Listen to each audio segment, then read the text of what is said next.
And we are live. Yes, people, welcome back to another live stream. Obviously, there will be an intro soon, but yeah, man, another stream. But before we do obviously get to that, we will be doing our 2 minute silence when it starts, as soon as it starts, 7:04. But yeah, 2 minute silence. Obviously, I did explain it. There's a pin chat. 2 minute silence, 1 minute for 65th anniversary of the Munich air disaster, and another minute for the Turkey situation. So 7:04 now, 2 minute silence.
Right, guys, 2 minutes is done. The intro will be played, and the host will begin. Thank you, guys, for this 2 minute silence.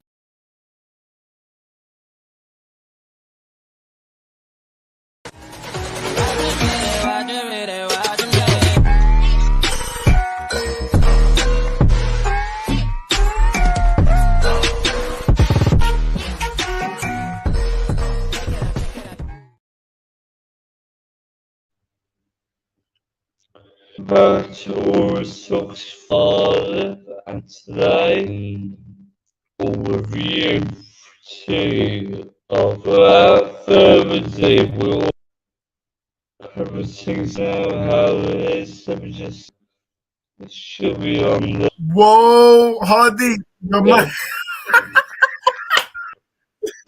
Right on. Oh my goodness. Me on mic. Sorry about that, guys. Sorry about that, guys. Yeah. Obviously Hardeep was hosting. But yeah, listen, let's start with you, man. Obviously, I didn't understand what Hardeep was trying to say there, but listen, big up everyone. Let's start adding people. I see people. Listen, thank you, Hardeep, for the content, man. That's already getting clicked up. But let's start off with our co-host Manny. How you doing? Obviously, ignore that robot, but in general, how you doing? Yeah, I'm not too sure what that's about. I mean, I don't know if anyone's playing some sort of a prank. First of all, I want to applaud you for the initiative of the 2 minute silence that you've observed for the 60th anniversary of the Munich air disaster and also for the victims of the Turkey and Syria earthquakes. And it is a reminder that in times of tragedy, we need to make sure that people come first and that football takes a back seat, but also at the same time serves as a uniting force. So well done to you for that. And Hardeep, can we hear you properly now?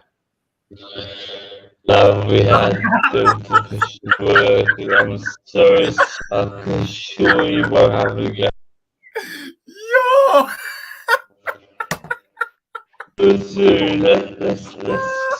So we've got Joe. Hardeep, mute yourself. Mute. Oh. Hardeep, mute yourself. Mute yourself. Mute yourself. Mute yourself. Sounds awful. Orest, what's so funny, son? Is this another prank that you're pulling? I swear to God, it's Hardeep. I swear to God, I'm not. Hardeep, disconnect your mic and connect it. Oh my goodness. We need to question where Hardeep got his mic from. We got Oli. How you doing, Oli? Yes, big up, big up. Right, so how's it working now? It's fine now. There we go. Yeah, finally. I seriously don't know what was happening, but thank goodness it's not happening now. Right, guys. Now we're back to normal. Orest, cease and desist. Thank you. Oh, is Hardeep lagging? Oh, he's back. No, he's back. Oh no, Hardeep, you're back. No, you're back. Oh, okay. And we've got Joe here with us. How you doing? Hello. Big up, everyone. Glad to be on again. Big up. All right, let's go through the comments, and then hopefully Hardeep will be ready before we finish the comments. Obviously, I did put a little message saying everyone from our Talks football community are sending your love and support on what is going on with the Turkey situation, and yeah, my commiserations to those that have lost their lives and the closest relatives and friends, family. So yeah, man, unfortunate scenes, but this is the world for you, man. Unpredictable things can happen. Big up, Bobby. Hope you're doing well, man.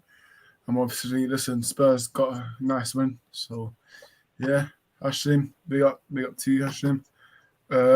Big up, Smash and Max, everyone, while you wait. Big up. Vaughan, oh my God, this person. Big up, Vaughan.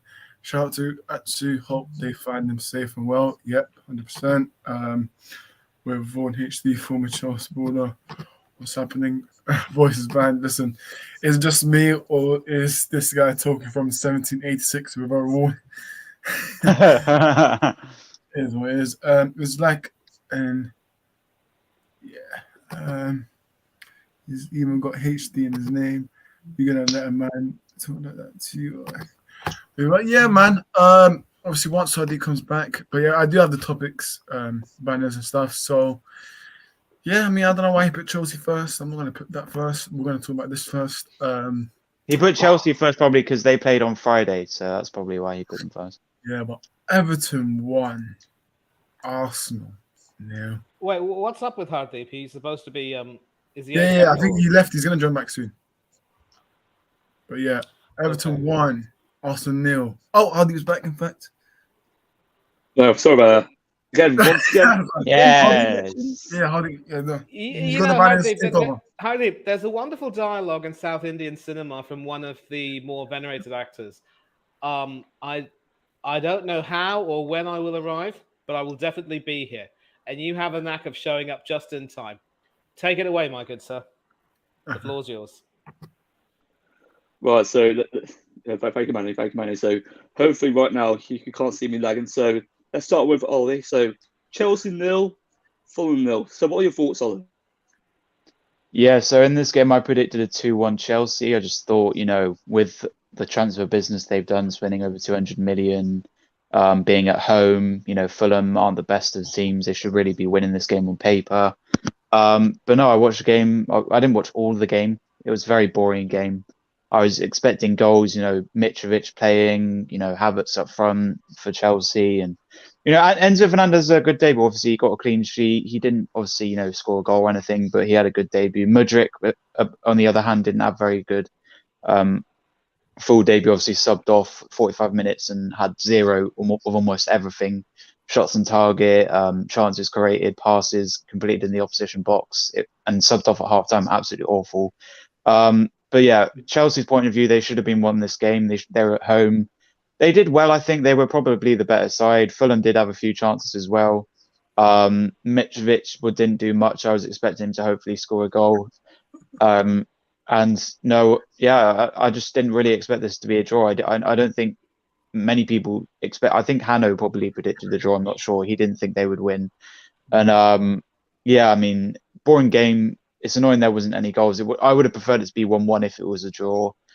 But yeah, it is what it is. I mean, yeah, bad result for both of them, I think, because Chelsea, obviously, they want to get the wins on the board to climb up the table. And the same with Fulham. They're doing well. They can afford to drop points. But Chelsea, they can't afford to drop any points. They need to keep winning games to climb up the table. Where they're like 10th or not 8th at the moment. So they need to, they're at the club of their standards. They should at least be in the top 6, top 5. But yeah, they do need to start getting wins up now after this game. And yeah, just in general, a boring game, not really much to talk about. Absolutely agree. I mean, considering with Chelsea's upwards in form and also inconsistency as well, to see them in 10th in the league, sitting near towards relegation standard, it's absolutely unacceptable for Chelsea. Let's move on to Joe here. Joe, as an Arsenal fan, what are your thoughts on the game? I think I predicted Chelsea to win. I thought they'd be hyped up. Obviously they got new signings, and I just thought surely that they'll finally get a win here, even though it's a hard game. But nah, I watched it. It was a terrible game.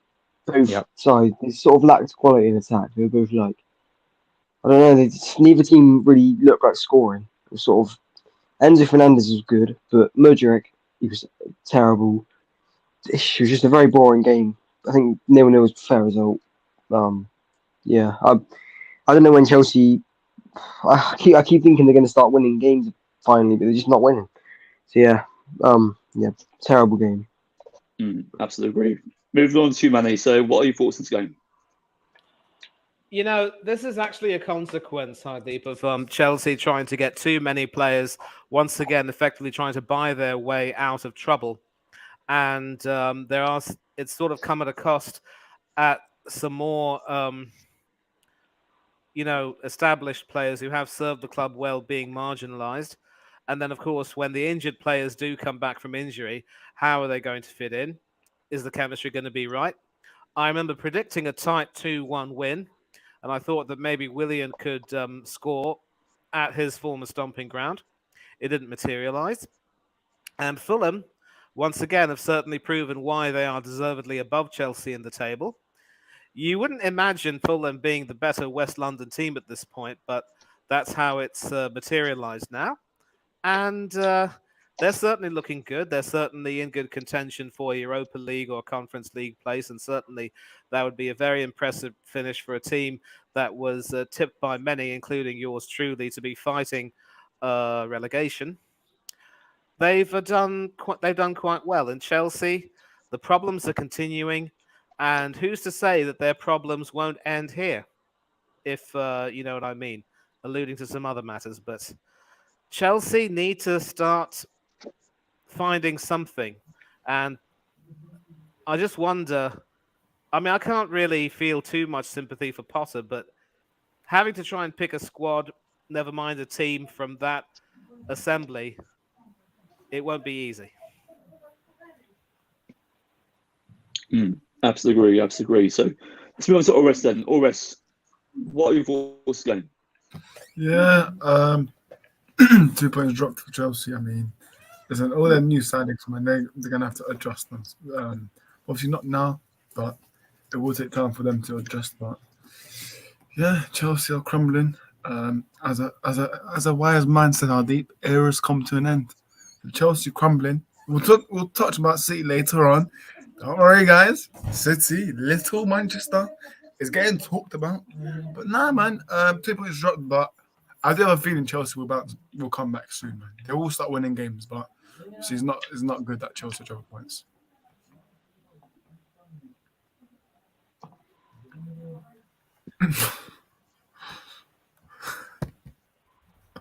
Hardy, be muted. Hardy, you're mute. Hardy, you're mute. Muted. Yes, here we are back now. Here we are. Hey, My connection is lagging. But you know what, guys? I'm sorry about this, but my connection for some reason it's lagging. I don't know what, man. The Wolverhampton Wi-Fi. Oh, he's gone. Sorry. Just wait for him to come back. Just give him time. Give him time. Yeah, let me go through the comments. I need to go through them anyways. Hashim says Mudryk subbed off because of a heavy cold, according to Potter. Oh, okay. My dad did say something about that he had a cold. That's why he was subbed off. Says- I don't know if he was joking or not, but Vaughan says he also got. Oh, is Hardy back? There we go. My connection's just shambles. Sorry about that, guys. I'm meant to be hosting the show, and you know what? No, That's it's fine. absolutely ridiculous. Let's carry on. So yes, hey, can you guys hear me perfectly? Yeah, it's better. It's much better. Yeah. So yes, let's move on to the Everton versus Arsenal game. So Arsenal lost 1-0 to Everton, and to be fair, it was Sean Dyche's home debut at Goodinson Park. So Manny, let's move on to you. So as an Arsenal fan, what are your thoughts on this result? I was one of those people who predicted that Arsenal would win, and it would be at least a 3-1 win. I took into consideration the fact that Everton simply couldn't find a goal anywhere, and especially with Gordon having left to join Newcastle, it'd be very difficult to see where the goals would be coming from. Of course, I knew that Calvert-Lewin had some ability, but they left Gray on the bench and had I think it was Calvert-Lewin who was sort of operating as a lone striker, and then he came off for Neil Maupay. And I also thought that a team like Everton, after putting in, even with the fight that they would show, would tire in the end, and we would have a chance to take advantage of them. But I also knew that with Sean Dyche coming in, there could be a bit of a bounce. I wouldn't have been surprised if Everton would come away with a draw. And in Sean Dyche, they had a manager who had a kind of Indian sign over the Arsenal and especially over Arteta. Dyche against Arteta at Burnley, the record is played 5, won 1, drawn 3, and lost only 1. So not exactly a winning record per se, but certainly a record which suggests that he knew and still knows apparently how to, get the best out of his team against Arteta's lot and to try and, exploit their weaknesses. And he based his game plan on a watertight defense with some very big people like Tarkowski and Cody, and the fullbacks, Seamus Coleman and Mikalenko, had pretty good games themselves. It was amazing to see the Republic of Ireland captain, in fact, getting on in age, but still doing well enough to have Gabriel Martinelli firmly in his back pocket. But it also must be said that Martinelli contributed to his own problems by not having the best of games. And then, of course, that midfield. Oh, that midfield. Idrissa Gana Gueye, Alex Iwobi, the former gunner. And let's not forget Mohamedou Doucouré. Wow. They literally were snapping at our Onana heels. as well. Onana as well. I did say Onana. Or did I? I think he said no. Okay. So I will hold my hand up and accept that I mentioned it, but I could not forget him. And obviously that was a mistake on my part. I do apologize. But that how are you trying to call you out? That's what you're trying to do. Yeah, but that let it go, Orest. I've let it go. But anyway, that midfield made our midfield look so ordinary, and they had a strategy of making sure that they would double team our players and run at them, making sure that they would never be comfortable on the ball. The consequence of that was that Martin Odegaard did not have a good game at all. Neither did Thomas Partey. And there was one particular incident which summed up Everton's midfield superiority. Some pretty poor dithering on the ball between Ben White and Martin Odegaard resulted in Onana zipping in and taking the ball away, running down the left and putting in an absolutely perfect cross for Dominic Calvert-Lewin. And had he timed his run a millisecond better, it would have been Everton 1, Arsenal 0 in the first half itself. And of course, that miss, I'm not sure that many of you guys are old enough to remember Euro 96, but Paul Gascoigne in the semi-final against Germany, that beautiful chance to knock Germany out with a golden goal and send England through to a major final for the first time since 66 rather. Oh boy, one of the biggest what might have beens in history. But it didn't really matter though, because Everton were continuing to dominate. To our credit, we did have our fair share of chances. I believe it was Saka who had a ball cleared off the line by Connor Cody, who, shrugged off his recent inconsistent performances with a fine game that day. And then the second half, it was more of the same. And then, of course, from a corner, they executed their corners perfectly. And, of course, the big man, Tarkovsky, was there, brushed Odegaard aside like he was, just a little 6-year-old, and rose to head that ball beyond Ramsdale, who was rooted to the spot and had no real chance. It's the Everton team quite simply performed well to a man, and even Pickford, who probably didn't have a very good game, wasn't quite faultless. There was one incident, of course, where he, in lieu of a save, he sort of parried the ball back into the penalty area, and if any Arsenal outfielder had attacked that, that would have been an equaliser. But again, it was a question of Everton doing what they needed to do, not making Arsenal feel comfortable. And then whenever we had an opportunity, Everton were able to defend well enough and just secure the points. And it was not even a case of, parking the bus. It was backs to the wall, a good quality defensive performance by Everton. The midfield was outstanding, and they took whatever opportunities they could. Calvert-Lewin ran himself into the ground and had a terrific game. Unlucky to be subbed off for Neil Maupay, but he probably looked a bit tired. Of course, the less said about Neil Maupay, the better. And I do not want to do my impression of Ty from AFTV. I already did that. You're a cheater, you're a disgrace. You're a cheater, I hope you get relegated. Yeah, I hope Everton get relegated and all that rubbish. But normally after a game like that, Hardeep, I'd be angry. But let's put it into perspective. We're still top of the league. We have a game in hand.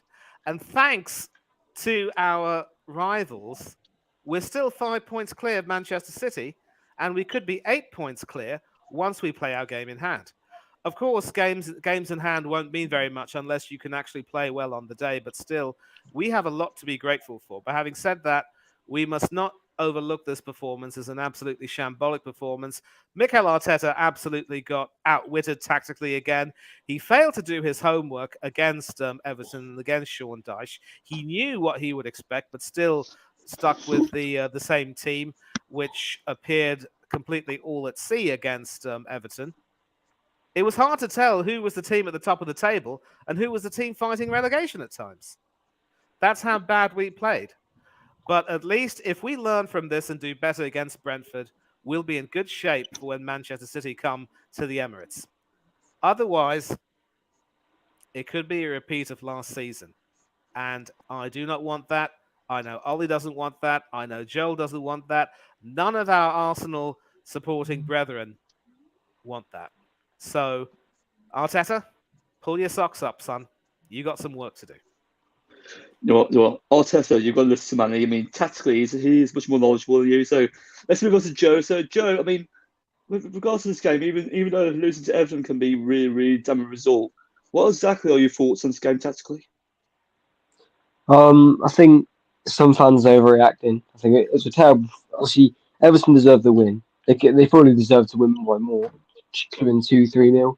I think obviously by far our worst performance this season. I think that's undoubted.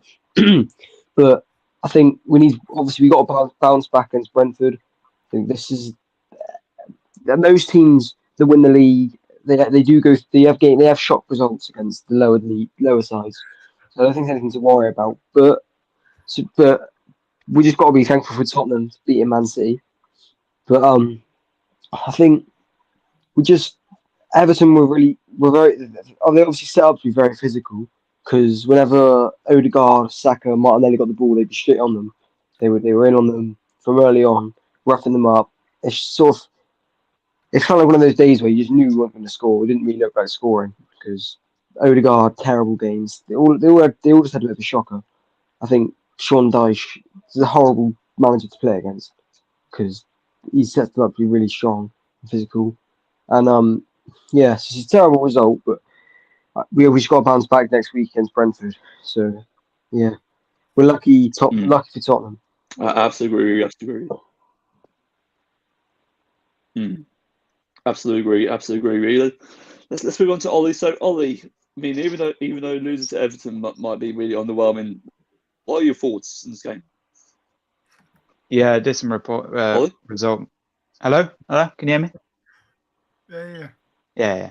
Yeah, okay, we can, Disappointing result, obviously. But Everton played well. I thought at 0-0, we were doing well to keep it 0-0, and it was a shame, obviously, that we scored. But I don't want anyone, blaming Jorginho for coming on and his fault for Wait, scoring. what did you say? Conceding. Who? Jorginho. Jorginho. You got him Jorginho. I didn't mean to say that. I didn't mean to say that. Everyone's saying, "Oh, Jorginho effect." It was his fault. It wasn't his fault that we conceded. It was, a well played corner from Everton. Good header from Tarkowski, and we just didn't play well. And obviously, we're still top of the league, and Man City did do us a favour of beating Tottenham, which was the only really positive for us on the weekend. But no, we're still 5 points clear. Obviously, if we do beat Brentford, which I think we will have more confidence going into the Man City game. I don't want a draw or a loss against Brentford because that would mean, our confidence will be low. But we really do need to start winning games now. It's funny how our last two games, the losses were 1-0. So even though we've lost our last two games, they're not bad losses. But no, good. I mean, yeah, great game from them. Obviously, Trossard came on. He didn't really do much. I think it was a risk play. Martinelli possibly could have rested him. But no, I mean, I'm confident to play Man City. I think hopefully we can beat them, and I definitely think we can beat Brentford. We need to win that game, bounce back. Shame about the result, but we move as always. When we lose, we always say that we move, and yeah, focus now on Brentford, obviously, and then Man City. But no, I was a bit disappointed without the clean sheet. I was hoping Ben White would do well for me in my fantasy because I unfortunately benched Cucurella, who got a clean sheet against Fulham, and I think I thought he wouldn't play in the game because they've been playing what's his name, like Lewis or something instead of him in left back. Lewis, yeah. So no, Lewis Hall, mate. Lewis Hall. But no, we moved to Brentford now, and hopefully we can get the result there and try and beat Man City, and then hopefully Man City lose to Aston Villa result. But we need to get the wins coming up now, and no excuse to lose any more games now. So this is just a blip. This is just this isn't the downfall of Arsenal. We're not going to drop off the top. We're gonna it's only up from here now, and yeah. No, you got to make Arteta, man. That's fine. Yeah. yeah, that's very true. So let's move on to Orest. As usual, what are your thoughts on this game? We love a bit of Tarkowski, don't we, Hardy? But yeah, man, Sean Dyche. Guys, man. Sean Dyche. We put one in there and we let them put him up. But now, man, big up Everton, man. Obviously, they did that mini protest, obviously, before the game. Showing their frustrations to the owners and board, which, listen, us United fans, we can definitely rely on that because, listen, yeah, we've had so many incompetence before, but nah, man, Everton deserved it. They were amazing. Obviously, Arsenal, they were a bit. It wasn't that good performance, was it? So nah, man, big up to Everton, Tarkowski. Listen, yeah, man, Ben White for me, I thought he was horrible, man. Even KB Sports says Ben White got cooked. Tomiyasu played better when he came on. Poor marking from Odegaard. Everton deserved it. Yep, Everton deserved it. Yeah, should be 1-0 if they took the chance well. But yeah, man, big up to Everton and up the Toffees. Up the Toffees, indeed. But it's great to see Sean Dyche back in the Premier League. So let's move on to the next game. So at Villa Park, Aston Villa lost 2-3 to Leicester City. So it says 4-2 to Leicester City. So I mean, it's a really, really horrific result for. Do you like the guest that we have in the back room? Yes, let's look at this. Or is it Bailey? Is it Bailey? Oh, look who it is. There's Traps. Oh, it's Traps.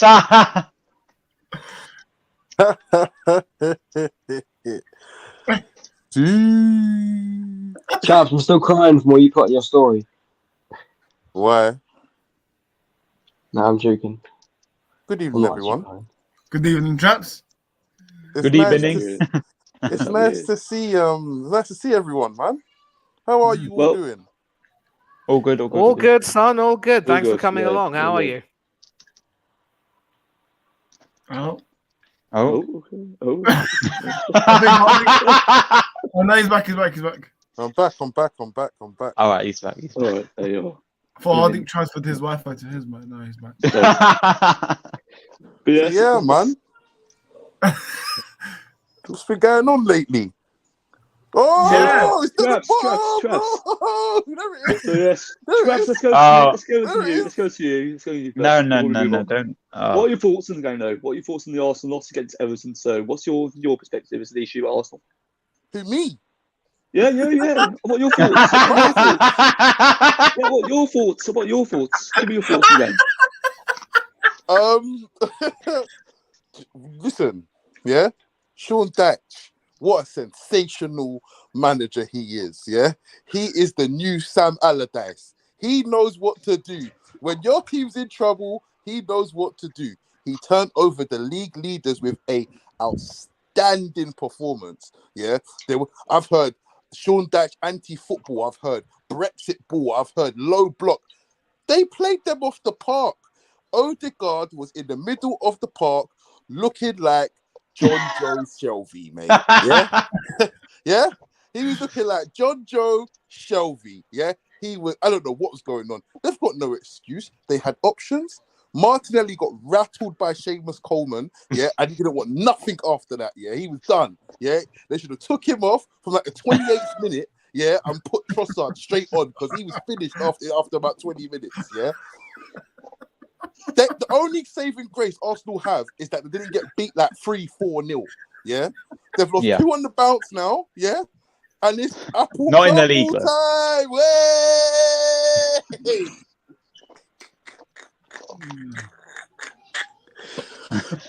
Right then, fair enough. That's a big assessment. Let's move on, guys. So, Aston Villa 2. Looks as though Traps is trapped. Ollie, Can we let Hardik Look at him, he's frozen. Listen, Sorry, Arsenal fans are so humble right now. Again. Yeah, the base is gone. The tones have changed. Joel, yeah, relax. Told you it's a marathon, not a sprint, man. You'll be fine. Don't worry. Okay, Hardik, now you can speak.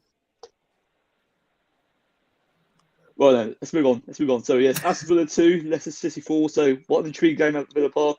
Unai Emery, he's under the last scrutiny at Villa Park currently. So Manny, let's move on to you. So what are your thoughts on this game? This was one of those freakish results that Unai Emery will make sure never happens again. That's all that can be said. And it was a freakish result because twice did Aston Villa lead, twice did Leicester come back. And Aston Villa, from every single account, were dominating that game. And it was a case of individual mistakes proving costly against a team themselves needing all the confidence and points that they can get in their attempts to stay up. I still believe that Aston Villa are much better right now under Emery this season than at any stage under Steven Gerrard. And obviously, the decision to part ways with Danny Ings is a bit of a surprise because you wonder where the goals will come from. But again, you've got your answer in Ollie Watkins and Leon Bailey and a few others who could possibly chip in. Yeah, another example could be. And that defense, which looked really solid in the 5 out of 7 games that they won, was, guilty. Boubacar Kamara being the biggest culprit of some pretty poor mistakes that completely rocked the villains to their shoes. And it just goes to show, when you've been losing for so long and you suddenly come up and you see that sort of that light at the end of the tunnel upstairs and you know that you're getting there, you start to get a case of vertigo, I would say. And it's a little bit disconcerting in some ways, but I think Emery has the tools to ride this storm. He's at his best when he's at teams which are trying to punch above their weight or maybe get back to their former glory. And that's where he works really well. He had a wonderful first season with Arsenal. It was very unfortunate how the second season panned out and results dictated that he had to leave. But no genuine Arsenal fan will have nothing but respect for Unai Emery and what he tried to do at Arsenal and for his overall CV as a manager. So I think Aston Villa will bounce back, but credit to Leicester. Just when you think that they have no hope, they come out and surprise you.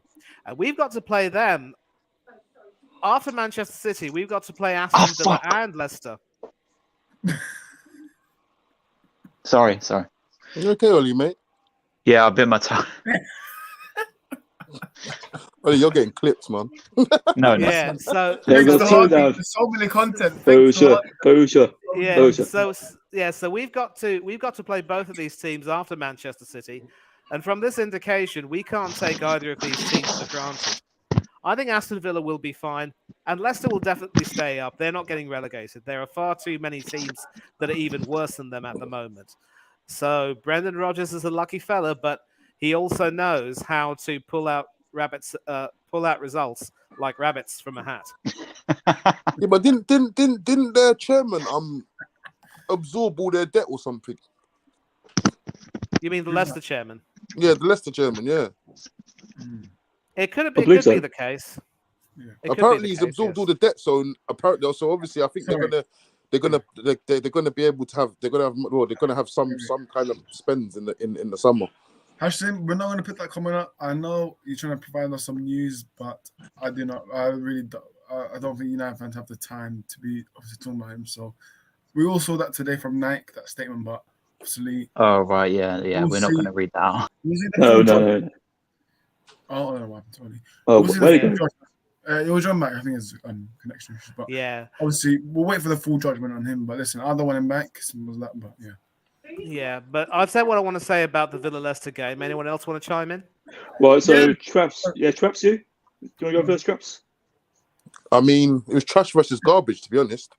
Yeah, like they both just sloppy, and well, Villa more than anyone. But to be honest with you, like Unai is a good manager, and he will. It might not be straight away. Obviously, they had a good run in the beginning, but he will get hold of this team and he will shape it into the way he wants to play eventually. He's definitely going to get backed in the summer because Villa ain't they're not broke, so summer he'll get backed and whatnot. So I mean, I don't see them getting relegated. I just think they'll just finish anywhere around the mid-table sort of bottom end, but I don't think they'll get relegated or anything. And yeah, man, obviously they've got Arsenal in a couple of games, so we could be seeing another good evening. You know what I'm saying? Yeah. Well, yeah, Yeah, man. but I'm telling you, Traps, we can't take them for granted. And I actually think that if they continue their consistent run of results, they could challenge for a European place, either in the Conference League or maybe even the Europa League. Yeah, maybe. I think they'll finish. Yeah, and I wouldn't say. I reckon they'd finish anything between sort of like maybe 7th and 14th, anywhere in there. So they could get a conference place. But I genuinely think that Unai Emery, obviously, he's taken this job sort of like halfway through the season, and he's basically just. Do you know what the thing is, right? If you look at the managers that have been sacked recently, so you've obviously had Gerrard, you've had Lampard, and you've Jesse now had Marsch. Jesse Marsch. Well. That it just goes to show you that these managers, like people like Unai Emery, like these managers are levels above. Even Sean Dyche, these managers are levels above than these ex-player managers that just get given these jobs, because at the end of the day, these guys have been given opportunities which they can't handle, and guys come in and they just spot things and they change things and things work out for them. Even it might not be for the long thing, but they can just they know how to detect the problem and eradicate it. Even if it's just to keep their team up in the Premier League for another season at the very best. You know what I mean? But I mean, yeah, I feel like Unai Emery next season will get backed, and if they do get into the conference, then yeah, man, Villa could be on the up, man, from here on up. But they've got themselves a good manager, and. Yeah, and so like I said, I don't know about Leicester. I mean, Brendan Rodgers, I don't know what's going to happen with him, but at the minute, he looks pretty safe. Because where are Leicester now? Where are Leicester now? Where are they? They're at the relegation zone, right? I'm Yeah, trying to they're remember probably like 14th, 14th. yeah, 14th, 15th. Yeah. So Yeah. So I mean, yeah, he'll be all right. But yeah, man, it's just these teams. Like I said, it's the business end of the season right now. You're gonna have teams at the bottom trying to fight to stay in the league, and there's teams at the top fighting for titles and European places and whatnot. So yeah, man, them teams the teams that are going to be the teams in the sort of the middle of the table. They're the danger ones because they're trying to elevate from one place to another, and people are trying to stay up. So yeah, man, there'll be hard games. Yeah, absolutely agree with you. So, Alres, let's move on to you. So, through a game at Villa Park, unfortunately, it didn't go Unai Emery's way. It went to, well, Brendan Rodgers' way, unfortunately. So, what are your thoughts on this game? Alres. Don't worry. Bad loss for Aston Villa, but I'm sure they will pick up now when they face Arsenal soon. That will be Unai Emery masterclass. So I can't wait for the Arsenal Aston Villa game, by the way. That's going to be a huge game. Plus, it's at Villa Park. Atmosphere, rocking. But yeah, listen. It's a very bad loss for Aston Villa. Obviously, Leicester, very good win for them. Brendan Rodgers, we all said that he was going to get sacked at the beginning, but now he's probably turned up, picked up a few games. But yeah, I mean that signing from Leicester, that winger, he's a really, really good player, man. What a player. Tete. Tete, I think he could be the Mahrez replacement. I haven't been there because he's looking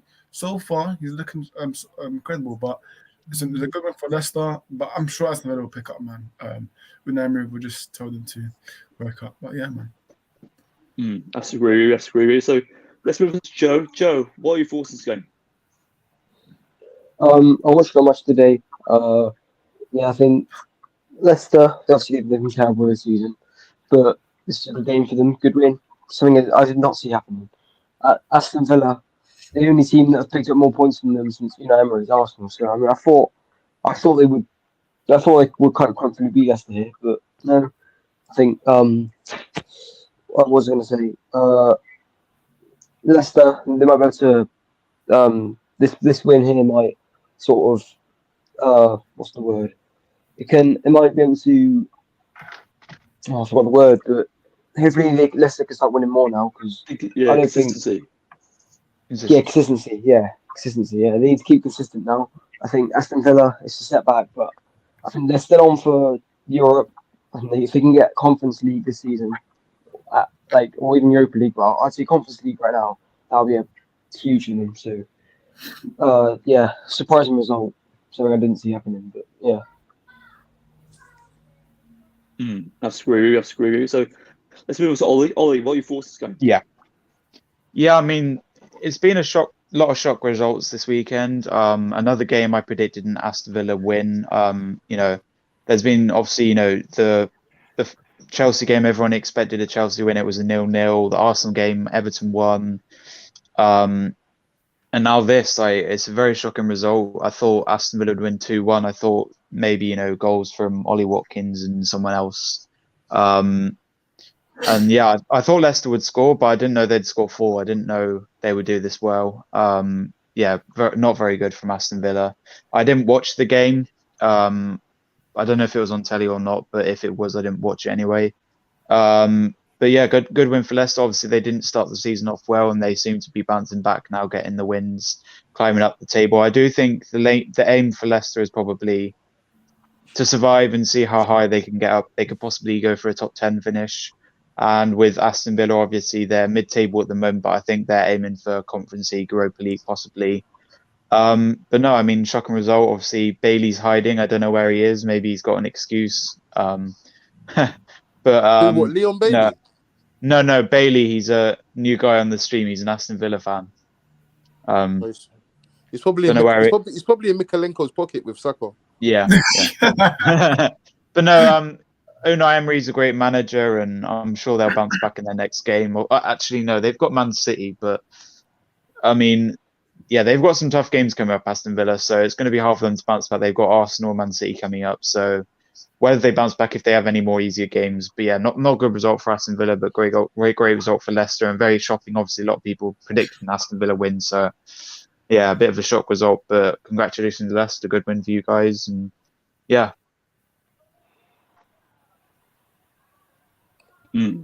Absolutely agree. So let's move on to the next game. So yes, Manchester United 2, Crystal Palace 1. Mentality to win. And you know, most importantly, we showed great resilience even with Casemiro getting sent off. The officiating was Hardeep, can I start us off? No, let Hardeep finish. Yeah. Hardeep's cooking right now. Yeah. Let Hardeep's Hardeep cooking. cook. Hardeep, go on. Hang on. So let me just carry on. So yes, though Casemiro was sent off, there was a lot of controversy in the officiating.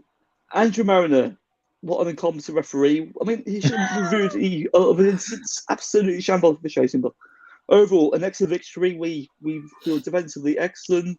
We fortunately should have kept the clean sheet, but fortunately, due to Casemiro getting sent off, that was inevitable. But let's move on to the United fans. Starting with Ores. Ores, are you happy about this win?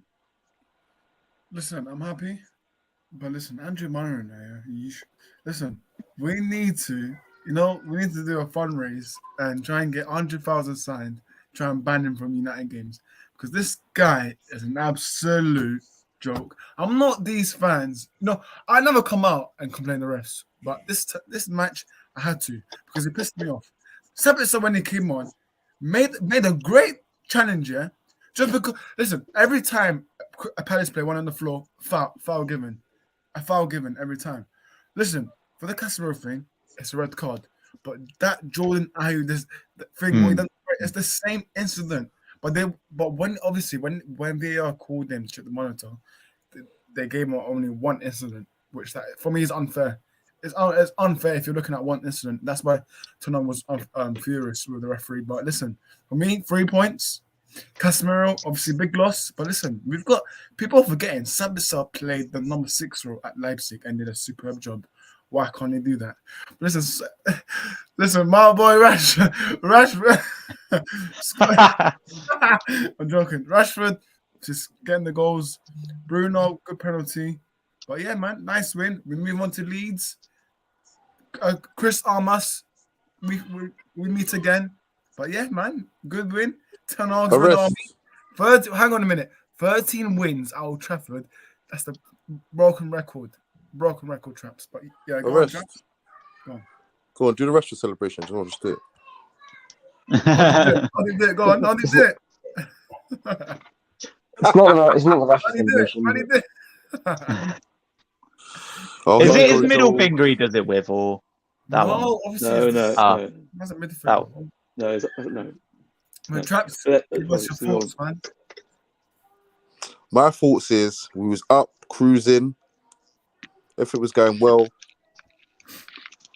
then Anthony does some theatrical nonsense. A big melee comes out, and the Man United agenda begins. Yeah, again. Yeah, everyone goes on like we get all the decisions and whatnot. Then the last against Crystal Palace last time, if I'm not mistaken, I'm sure McTominay should have had a penalty. I'm sure. Yeah, he should have. He should have had a penalty. Sabitzer tackles and puts Rashford through on the left flank, foul. Don't know how. And the incident for me, it's poor refereeing at the end of the day. I mean, but you can't. I mean, for the Sabitzer one, I give Andre Mariner, that's a poor decision. Like you're held accountable. But for the situation with Casemiro, I don't think you can blame Andre Mariner for that. To be fair, because at the end of the day, he's booked Jeffrey Schlupp and Anthony, and he's got on with the game. As far as I knew, he was going to just get on with the game. But obviously, VAR have now drew his attention, which isn't fair because they haven't looked at the situation properly, and because if they would have seen Fred being grabbed by the throat the same way. Do I think it's a red? No, I don't think it's a red at all. I don't think it's a red. I've seen angles of it. He's got hold of his shirt. And to be honest with you, the They were spoken. They spoke. They was communicating with each other. There was no aggression. They hugged immediately afterwards. I don't think it was an aggressive and it was violent conduct, or it's not like I've forgotten his name. Is it Hughes?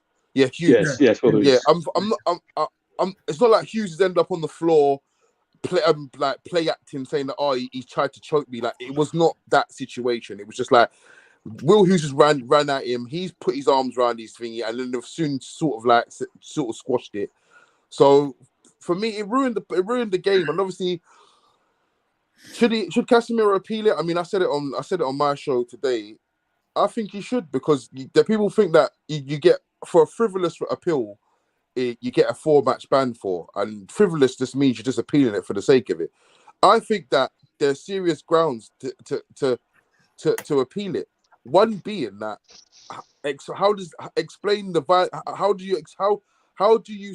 would you, if you look at the body language and what was done, how it was done, and the other angles, how do you call it violent conduct? Like, this is a contact sport at the end of the day. There's a melee going on.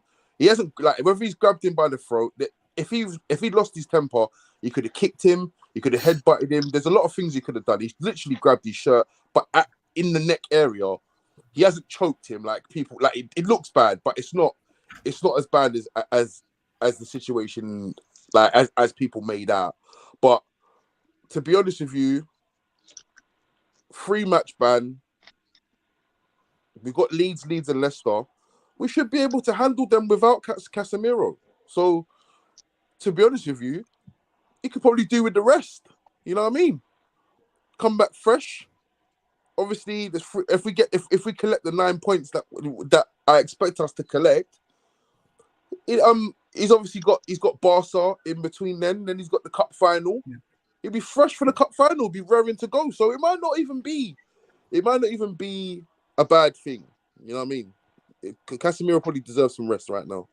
So, I mean, just to be fair, he played the other day, but he came back. He obviously was out for the Arsenal game, but we've had a couple of games since then. But yeah, I mean, I feel like we've got enough to overcome Leeds and managerless on Wednesday. Don't know if they'll get a manager. We've got them again on Saturday or Sunday. Sunday.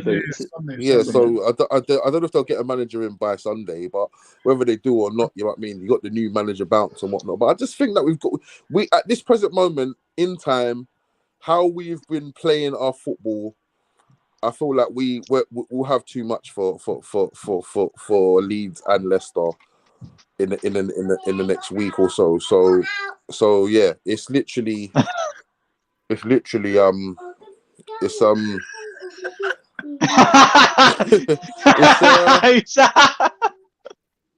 second. That's fine. Is that your kid or something? I think we play Leeds on Wednesday. Right. We should be confident for that. But obviously, do you think Sabitzer can fill that number 6 role? I think absolutely. I mean, if you look at his dynamism, his qualities, his versatility, and also his intelligence, he can absolutely face one of the number 6s. But alongside with Fred, he will add that tenacity, that technicality in possession. And I think certainly with Sabitzer, his shooting ability, his actual ball carrying ability certainly benefits us. Considering that we lost Ericsson as well, and even Donny Van de Beek to a certain degree, I think we should certainly have enough quality to beat Leeds in both fixtures. The 6 points is really, really key. And you know, if we can get all those 6 points, it'll be so imperative to our season. But yeah, let's carry on with the neutrals. So let's sign off with Manny as well. Manny, what are your thoughts this game? Yeah, listen, I didn't really see too much of that. I mean, I did find out most of what happened from the reports and highlights, and obviously the biggest headline was Casemiro getting a little bit handsy, as it were. And what Ora said about how the rules need to be consistently applied is absolutely spot on, because you can't simply send off Casemiro and let off Andre Ayew for offences which looked a little bit too similar. And it's another example of how, surprisingly, for all of the experience that Casemiro has brought to Manchester United and how great he was for Real Madrid, there is still a little bit of that loose cannon in him, and it's not really a good look. And basically, I get where Oros is coming from, where he says that when he says that maybe Sabitzer could play that number 6 role in the center of midfield. But again, I'm not too sure that's necessarily why you did sign him, and if that is why you signed him, then that's serendipity, and it's an example of how that selection that purchase could hopefully work wonders. But it's going to be interesting to see, of course, how well United will cope. But I think if I can put a positive spin on this, you don't really have too many difficult matches against the top 6 coming up. At least I don't think so. Maybe you know the run in better than I do. And of course, if you're going to play Leeds next, well, Leeds have made made a decision which is harsh on Marsh to sack him because I get the results haven't really been that good, but have they really been so bad that sacking him is the only option? And who could possibly come in at this late stage and do a better job? You can't go back to Bielsa now, can you? So United should be fine. And as far as Crystal Palace are concerned, again, they're showing the same qualities of resilience and how they're able to put up a fight. But I guess they just don't really have that X factor which will turn draws into wins and losses into draws. If anything, it seems to be the other way around. Draws become losses and wins become draws. So, I mean, obviously, whatever happens now, Vieira has a job to do in terms of trying to rebuild the confidence in that team. But Palace should be fine. They're not in danger of getting relegated either, but I think a mid-table finish will be what's expected of them. Absolutely agree. So let's move on to Joe. Joe, what are your thoughts on this game with United winning? Yeah, it was sort of expected. I predicted United to win 3-0, but it was tighter than I expected. But yeah, with the Casemiro red card, I think if you're going to give one red card, you've got to give the other. But at the same time, I don't think you can really complain about it being a red card. I think when you have your hands on someone's neck like that, no matter what context it's in, with those pictures, you can't really not send them off. But I remember when he got the red card, I looked at your fixtures and Leeds, and Leicester. I thought, yeah, it doesn't really matter. But now Leeds have sacked their manager, so they're going to have a manager bounce. The second game we're at their ground. They got Chris Armas. What manager bounce is that? No, but it's not about how good the manager is. It's more about the players want to play well, so that the manager doesn't drop them. That's the whole point of a manager bounce. So yeah, it could be difficult, but yeah, obviously Palace. I don't really think they're not very good. I don't think they're very good. But United, good result. They needed to get the win after the two teams above them dropped points. It was important for them to get the win, even though it was before the City game. But yeah, puts them closer towards Arsenal now. So it's interesting. But yeah. Absolutely. Let's move on to Ollie. Ollie, what are your thoughts on this game? Yeah, so the same as Joe, I did predict a 3-0. I thought that United would comfortably win this game, but they didn't. I mean, on a Man United's perspective, obviously a good win for them after drawing to Palace last time out. Yeah, and obviously Casemiro not very good to get the red card. He misses yet another handful of matches. Obviously Rashford getting on the score sheet and Bruno penalty. I didn't see the game, but yeah, I did see that Palace scored later on, and it's also good to see that former Arsenal player, Arsenal player at the moment on loan to Crystal Palace. Good to see him get some minutes. I think he got 40, 30, half an hour. I'm not sure, but hopefully he can start for them soon and hopefully make an impact. But yeah, good result for United. They go confident into Leeds now. I did predict a 2-0 win in that one, but I do want to extend my prediction to possibly 3 or 4-0. I don't really see Leeds scoring.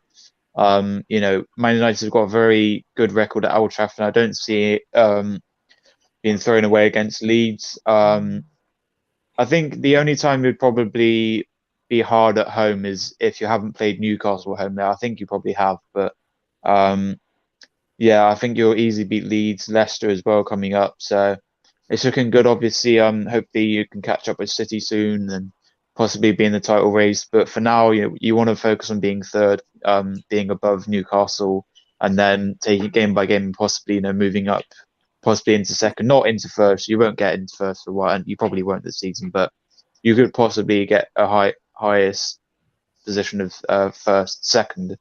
But yeah, good win for United. Obviously confident going into the game on Wednesday. And yeah, not good result for Crystal Palace. They're not doing that well, but yeah, good win for United. Yes, well, absolutely agree. Let's move on to Wolverhampton Wanderers 3. Liverpool 0. Liverpool 0. They're sat 10th in the league at the moment. Liverpool. Heidi, I thought you said Chelsea were 10th in the league. Well, I believe they're joint 10th league. I believe they're joint 10th in the right. league. So with 29 points alongside with you should be gassed that 21 games played. your local team won. Yeah, local team. That's what I'm saying. Yeah. Yes. To be fair, correction. They are actually 10th in the league with 29 points, with Chelsea ahead of them with 30 points. So Chelsea in 9th place, correction. So Liverpool are in 10th place. So if you look at their season at the moment, Liverpool, their inconsistencies continue. Where is that consistency from last season?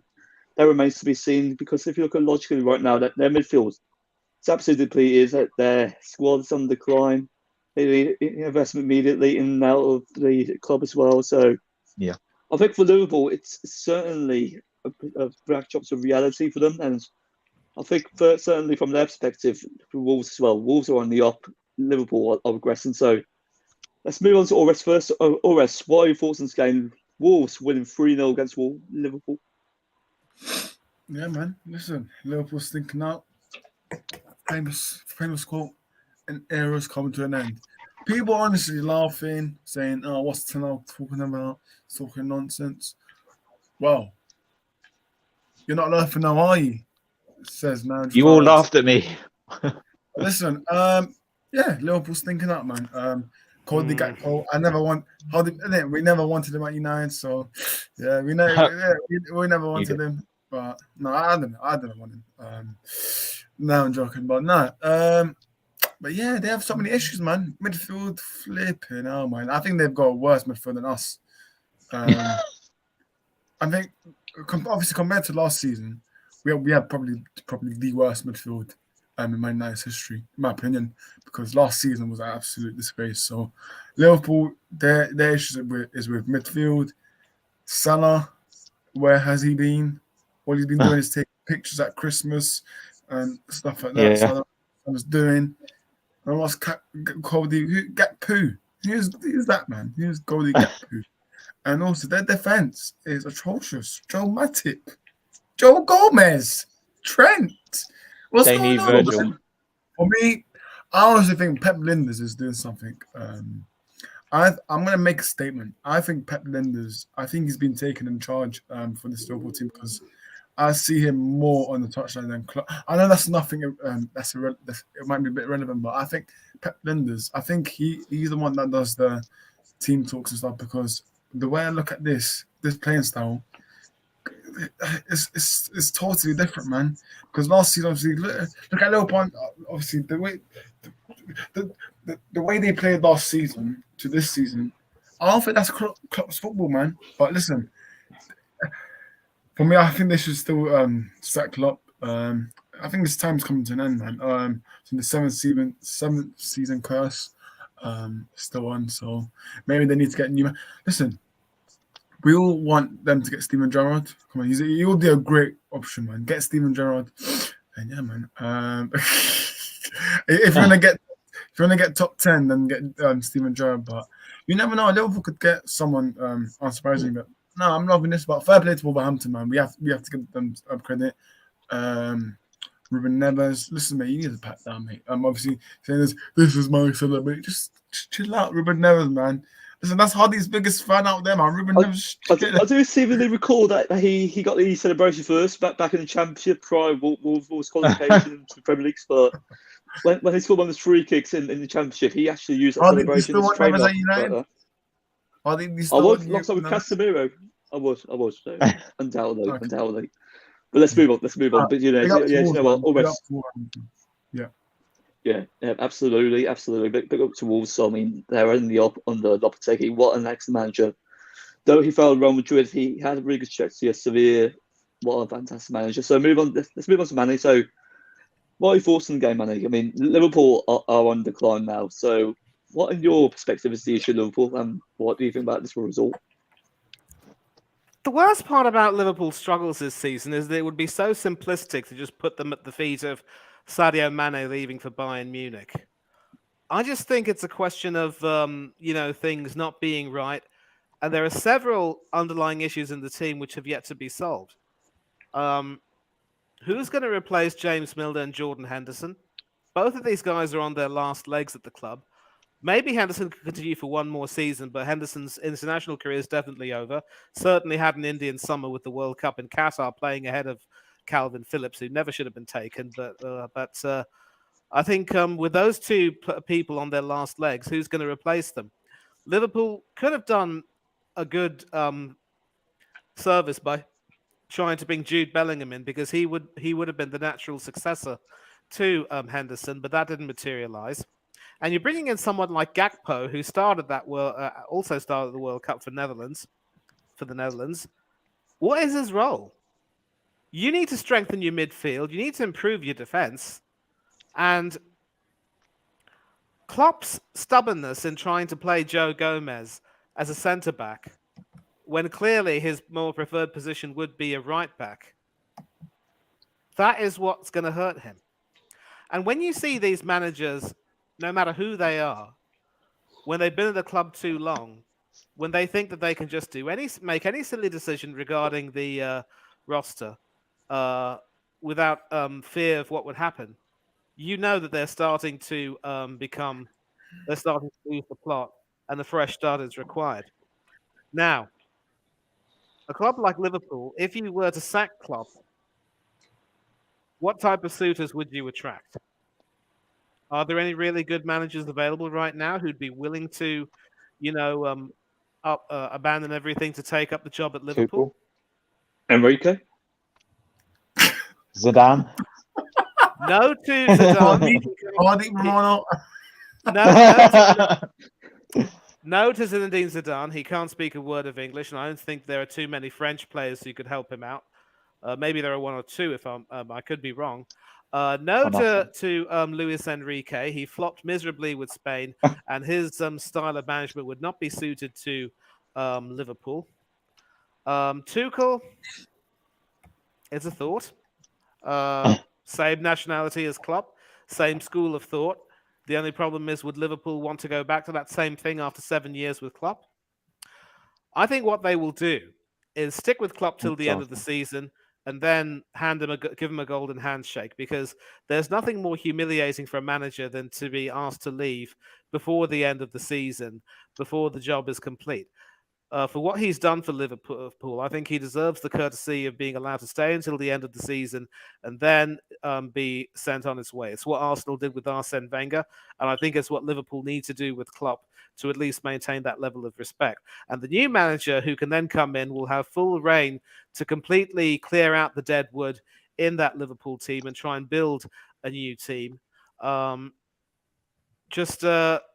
Joe Gomez can't play at right back, let him go out on loan, or just sell him to another club. Because if Trent Alexander-Arnold has to play at right back come hell or high water, then what is Gomez's role in the team? And I don't want to disregard. I don't want to consider that. But Liverpool are just completely going nowhere fast. There is something really affecting them, and this is going to be, from here on in, this will be a real test of how they will recover. People keep saying that they are capable of going on a winning run, but these are the types of games that they needed to win, and they lost horribly. And as for Wolves, I think it's a bit premature to say that they're completely out of the woods, because they can still be sucked back into a relegation dogfight. If Lopetegui is able to help them survive, we can give him his props at the end of the season. But until then, all I can say is the Wolves need to keep up this good work, and try and do well against other teams that will come to play against them. I absolutely agree. Absolutely agree. And so what, Manny? I've actually got a question which sprung to my mind. So it's never to Pep, well, his actual philosophy, Jurgen Klopp. So the Gegenpressing philosophy is well renowned in Europe. In your opinion, do you think it's under the decline at Liverpool?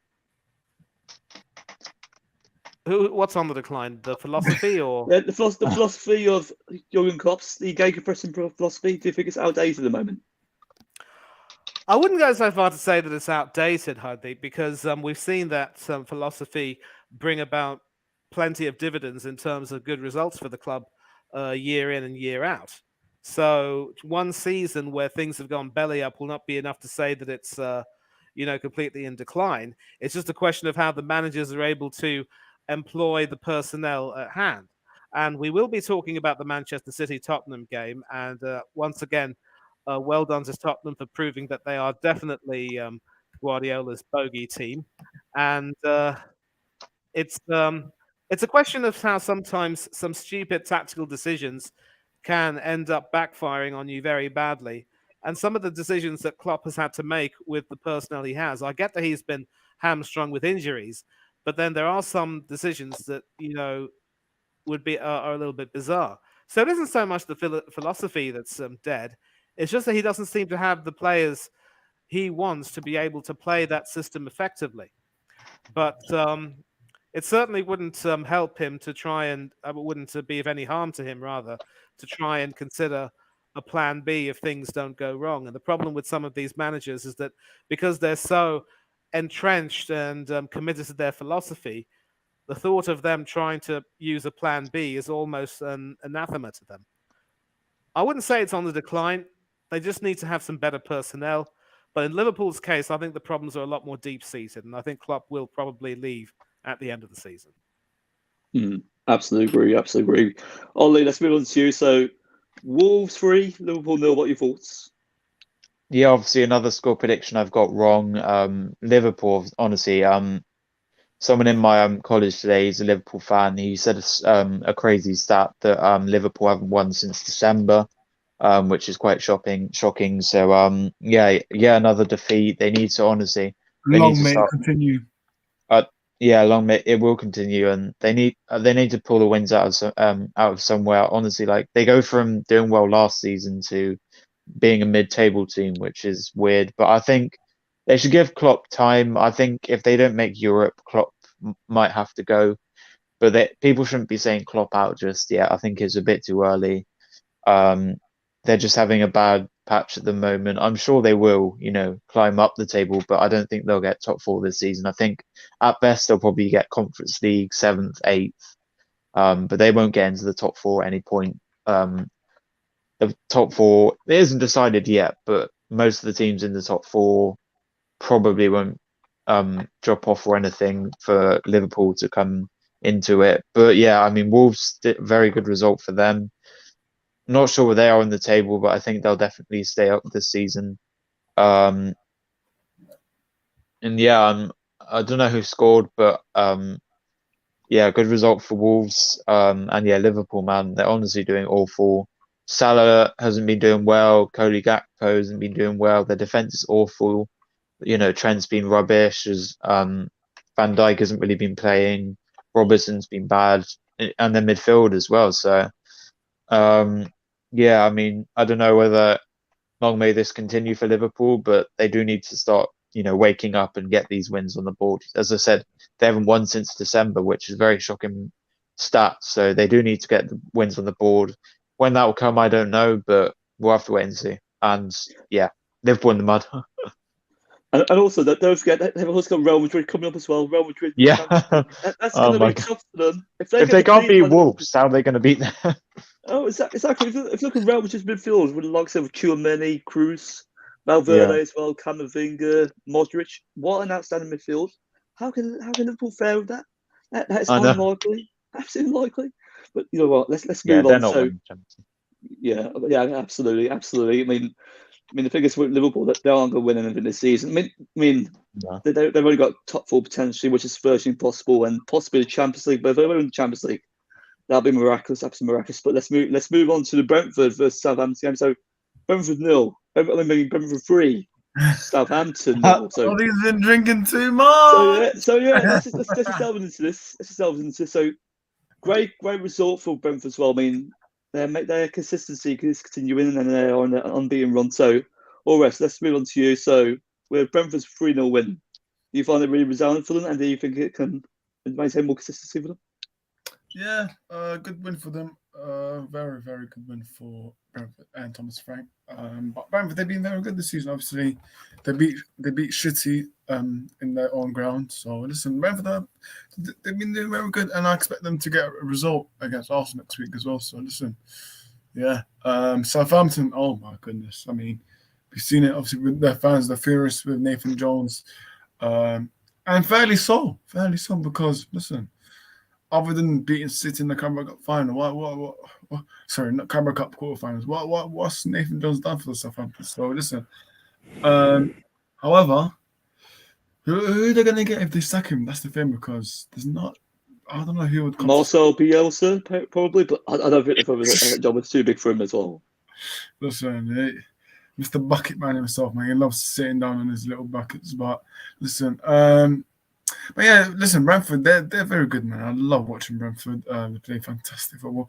I've always said Thomas Frank, very, very underrated, man. He doesn't get talked about enough for me. So Thomas Frank, big up to you, mate. But yeah, man, brilliant win for Brentford. And Hardeep next week, we're Brentford fans, aren't we? So listen, big up to Brentford. Look at usual. Absolutely. I mean, go back to Thomas Frank or rest. I mean, if Antonio Conte was to leave Tottenham at the end of the season, Go could get him. see Spurs supporting them, yeah? Yeah, could you see him They have to go get him. They have to go get him. For me, that's the number one candidate for me. If I was a Spurs fan, well, which thankfully I'm not. But yeah, if I was Spurs, if I was part of the board, I'll try and get Thomas Frank, man. But yeah. Absolutely agree. So let's move on to Ollie. So Ollie, what are your thoughts on this result? I mean, another great result for Brentford. They're maintaining their great form. So do you think they're on the upward trajectory on the Thomas Frank? Tell him if you're manager, just call me up. Go on. What? I said Tottenham, if they need a manager, they can just call me up. I'm available, man. I'm available. Yeah. Man. So one of few games in the game week that I predicted, right? I did say 2-0, I think. But it was 3-0. Surprisingly, Tony didn't score, which I did want him to score, obviously. He got a yellow card as well, so poor game from him. Obviously, goal from Ben Mee, not sure who got the other two, but yeah, Brentford doing well. Obviously they've got to play us soon, so that's going to be tough for them. Obviously we're doing well at home. Obviously only drew. Our worst result is a draw to Newcastle 0-0. And look, we beat them away, so surely if we can beat them away, we can beat them at home. So, but no, good result for Brentford. I think Southampton, I definitely think they'll get relegated this season. I think they're still at rock bottom or something like that. So they do need to start getting the wins on the board. Whether that will come soon depends who they're playing. But yeah, Brentford's a good result for them. Give them confidence going into the Arsenal game, but I don't think they're going to beat us. They might possibly score a goal at best or get a draw, but yeah, I'm good result for Brentford. And I think they're doing well. I think they'll possibly get 8th, maybe they'll definitely finish top 10. And survive, but I'm not sure where they'll finish. But yeah, good result for them. Absolutely. Before we go to Manny's, I mean, the thing is with regards to Tony potentially getting banned due to those fixes. I mean, it's still under investigation. There's potentially a ban worth up to around about 6 months, and I think the FA they're still conducting this issue alongside with the Premier League. So, Manny, let's go into you. What are your thoughts on Brentford's victory against Southampton? The biggest surprise would have been if Southampton would have been able to get a draw or a win. They are so that low in the table that they're just low on confidence, and any really good result they get will really be a case of just delaying the inevitable. It is sad to say, because Southampton have always been a team that have lent a great deal of romance to the Premier League and the Premiership and the First Division. But there really isn't much to say, to be honest. It's hard to see where they can get a win, even with Ward-Prowse doing as well as he can. Um, it's almost a lost cause. And as for Brentford, well, yes, I know. I'm feeling it was just I'm not even tired. It's just a little bit of a yawn from having eaten. Please forgive me, everyone. I do apologize. At least you can't really see what I've eaten, but whatever. Yes. Very rude, Hardy. Yes. Very rude. Very rude. Hardy, you should sack him. Stop it. Manny, Yeah. if he's exhausted, then let go on. Yeah, but like I said, Southampton seriously looked down and out, and this 3-0 defeat will not do them any favours. The less said about the controversy of Jones's statements, the better. As for Brentford, well, they're still a team that are fighting hard, and they still have this tendency of winning games that they shouldn't win and not winning games that they should. But if they can continue their consistent form, they could certainly end up in a European place this season. And I'm going to just address the Tony rumors. Obviously, with Tony being in this little legal pickle that he is in, it's That's false. That's false. That's false. By the way, that's not breaking news. Okay, listen, time out. I don't even want to address this, but there's no.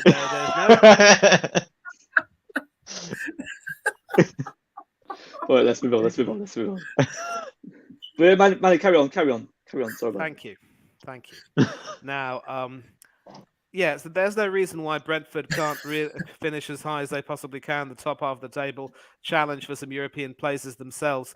But with the Tony issue, it's clearly a case of him deserving to be in the trouble that he's in because of his own stupidity, really. Every single player worth his salt, if they're earning good money playing in the for a Premiership team, will know that gambling and betting on the side is risky. It is stupid. It doesn't provide you the guarantee of big money that you think it will, and it'll weigh. He's already heavily got on enough your money. conscience. Huh? He's already got enough money. Why does he need to be betting? You could say that, yeah. I mean, maybe I don't know, for example, how much he's being paid at Brentford, but it should, at least in theory, be enough to I know. help him live well. Although I do take the point that living in London is not cheap by any means. But No. it's a reminder that you've got to stay away from betting. You've got to stay away from gambling, and it is imperative that after this season, every single player, or at least every single team, must take the initiative of having a course on anti-corruption measures and make sure that every player attends that. So if Brentford were to lose Tony, it would be a sickening blow, but I wouldn't be surprised if they find someone who'd also be a cut price and who could end up being the next Ivan Toney or even Jamie Vardy. But let it not detract from how well Brentford are doing under Thomas Frank. Of course, we did crush them 3-0 on their home turf, but they will come and play against us, and they're not a team that we're going to take lightly, especially not after that debacle at Goodinson. Absolutely. I mean, next week against Brentford, it's going to be a really, really tough game. So yeah, let's delve into the next game. So it's Brighton 1, Bournemouth 4. I mean, the thing is, Matomo is actually displaying exceptional quality at the moment. I mean, only 25 years old, and around about a couple of years ago, he was actually at a Japanese university, and unbelievably great talent. And I think he's definitely going to move to a top 6 club soon. So, Ollie, let's go into you. Brighton 1, Bournemouth 0. What are your thoughts on this performance? Yeah, I think I predicted Brighton winning this one. I'm not sure what. I think it was 2-1. I'm not sure who I predicted to score for Bournemouth, but I just thought they'll nick a goal, possibly a late goal. But no, they got the job done 1-0. Just getting the win lightly. I did Minotoma score the goal? Yes, it is. Yeah, he's on fire. He's slot into Trossard's position well. He's done well. And yeah, I think this is a good result for them. I think I don't think they'll get Europe. I think they'll possibly get top 10, probably below top 10. I think because there's in the top 10 area, there's decent teams like Chelsea, Liverpool, Fulham up there as well, 6th. So I think they'll possibly finish 12th, 11th, just below the top 10. They'll definitely survive. But yeah, Minatoma's doing well. I don't really know anyone else who's doing well in their team. Danny Welbeck hasn't really been doing well. Keeping Casado, whatever his name is a Yeah, good. was Casado. Yeah, that's good for them as well. Defense is all right. Robertson Sanchez in goal. He's not the best, obviously, in the league, but he's still all right. So yeah, good result for Brighton. Whether they keep this up, keep winning games and possibly get up the table. Bournemouth aren't looking too good. I think they might possibly survive or they'll probably be 18th if they do go down, because I think it'll probably be Southampton, and Nottingham Forest. I think they might go down, then possibly Bournemouth, but it's quite hard to predict anything top four relegation at this point. So, but yeah, good win for Brighton, and yeah, hopefully they keep it going. Yeah, absolutely agree. Absolutely agree. I mean, currently Bournemouth, they're actually 19th in the Premier League with 7 Yeah. Next to your girlfriend. I'm actually looking at the Premier League table over here. The Premier League table over here. So they see correctly over here. So I'm nodding, but yeah, absolutely agree, Ollie. Absolutely agree, Ollie. I mean, I think with Brighton, they're on an upward trajectory, and I think with Bournemouth, they're certainly going to get relegated, unfortunately. So, Manny, let's move on to you. So, Brighton are continuing their amazing form under the Derby. What an excellent tactician! And what are your thoughts on this game, in your opinion? First of all, I need to obviously shout out Bournemouth because they're a team that's also become quite close to my heart, given that I actually work with a Bournemouth-based fan channel, Up the Cherries in all departments. Shout out to them. And quite a few of them have been of the opinion that the decision to keep Gary O'Neill as manager after the brilliant recovery that he masterminded following the sacking of Scott Parker, it was the right decision at the time. But then things since then have sadly gone so far south, it's quite scary. And, this is actually a tight 1-0 win, which should suggest in theory that Bournemouth do have enough about them to grind out the results. And, a tight 1-0 defeat to a very good Brighton team shouldn't really be an emergency per se, but the table doesn't lie. They're in 19th. And with the best part of maybe 4 months to go, they can't afford to, just stay where they are and continue to go sideways fast with no real sign of improvement. They've made some good signings in the January window, among them the likes of Darren Randolph, who's a more than decent backup goalkeeper and who can certainly provide competition to Armando Neto and Mark Travers, fellow Irishman, of course. Several others whose names aren't coming to me. So, in theory, they should have a decent enough squad to be able to ride out the storm. But sadly, results just aren't going their way. And maybe that's just down to the fact that far from being the tactical genius that Gary O'Neill might be thought of, he really was only able to get his good results because after Scott Parker, it was really any port in the storm. And it's sad for Bournemouth because I think they're a terrific club who deserve a lot better. And of course, we should have a reason to, to enjoy, to really feel for them and have a soft corner for them because, of course, our very own Mr. Ramsdale is a former Cherry. Let's not forget. Yep. So it's sad to see how Bournemouth are doing right now.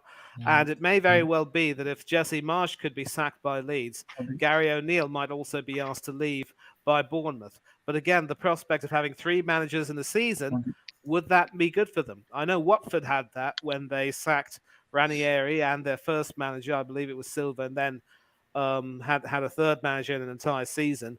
But I think they're really at a point where, sadly, they might just have to stick and twist with Gary O'Neill and see what happens. Bournemouth are the type of team, in my opinion, who will certainly bounce back almost immediately, given the support that they have and the atmosphere they have, and also the investment that's been made into their club by the new American owner, Foley. But it's not looking good for them right now, and I really would like to see them get a few wins. And the way this league season has been, it's been rather crazy. So you just know that 1 or 2 good wins can just put them right back up, and then 1 or 2 defeats can send them down. but then other teams getting defeated can also send them down. Remember, Everton, when they beat us, they were out of the relegation zone, but then Wolves had that win and they sent Everton back down in. And as Ryan confirmed, Bournemouth did indeed bring in a few some players on deadline day. Could they adjust? Well, that's the hope. And yeah, I think he also shares my view that the Cherries should hopefully stay up. But I'm not too sure what the fixture list for them looks like. I could look that up right now a little bit briefly. But I will say that next season will probably have to be a season where they start to completely rethink their strategy and, just adjust the player list to get some players off the wage bill and maybe build a new team.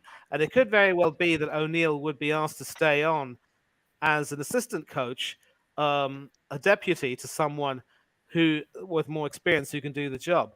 And to answer your question about the run-in, Ryan, their next game will be up against high-flying Newcastle, which will see the likes of Callum Wilson, Ryan Fraser, and of course a certain Edward Howe returning to the Vitality Stadium.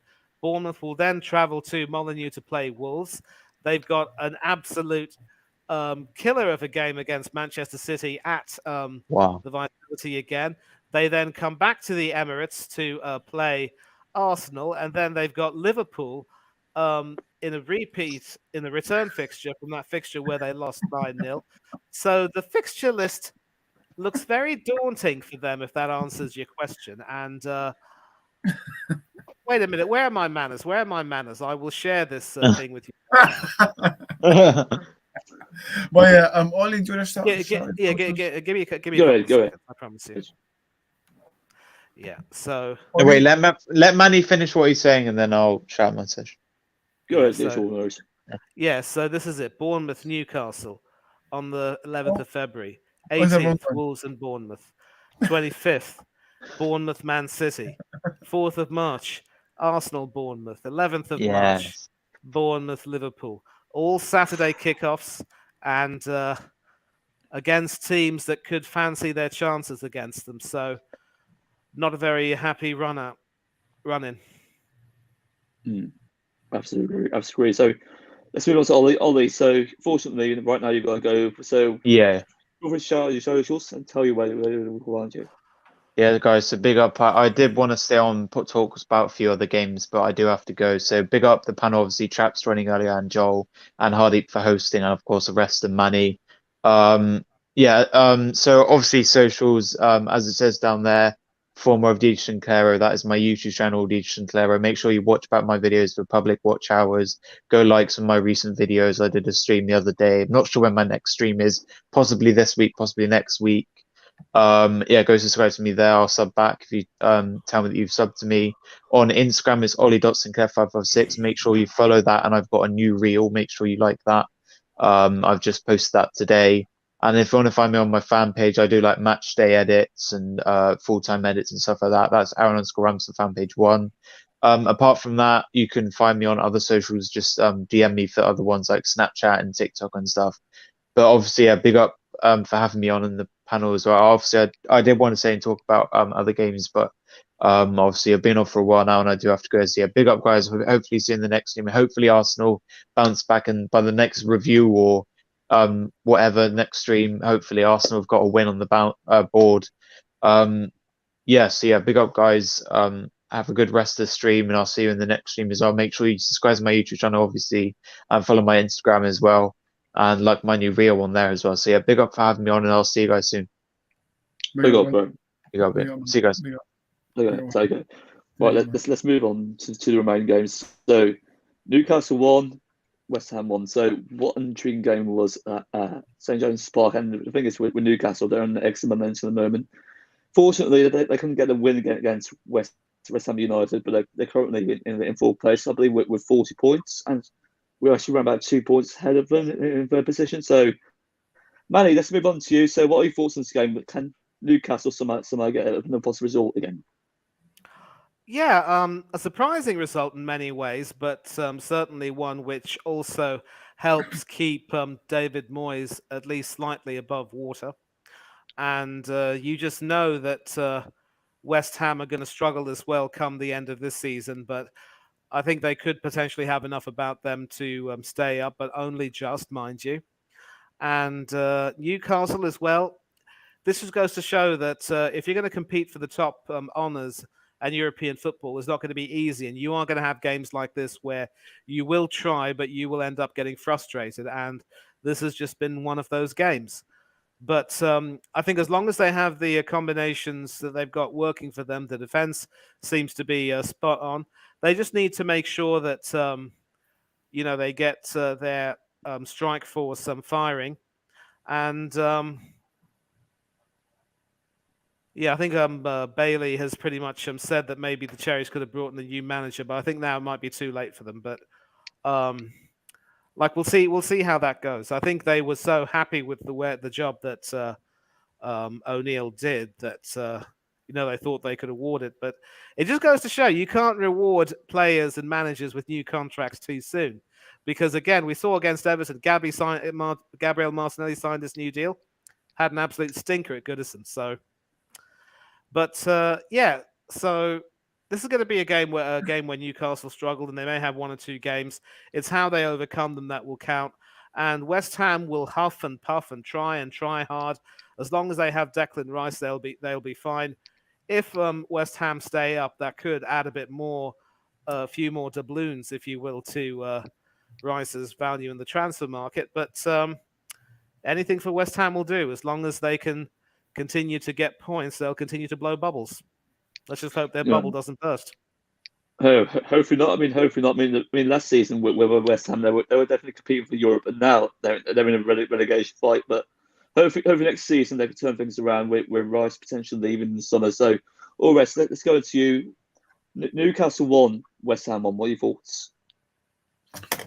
Yeah, I mean, West Ham, that's a very good point for them, man. I think West Ham will definitely take that.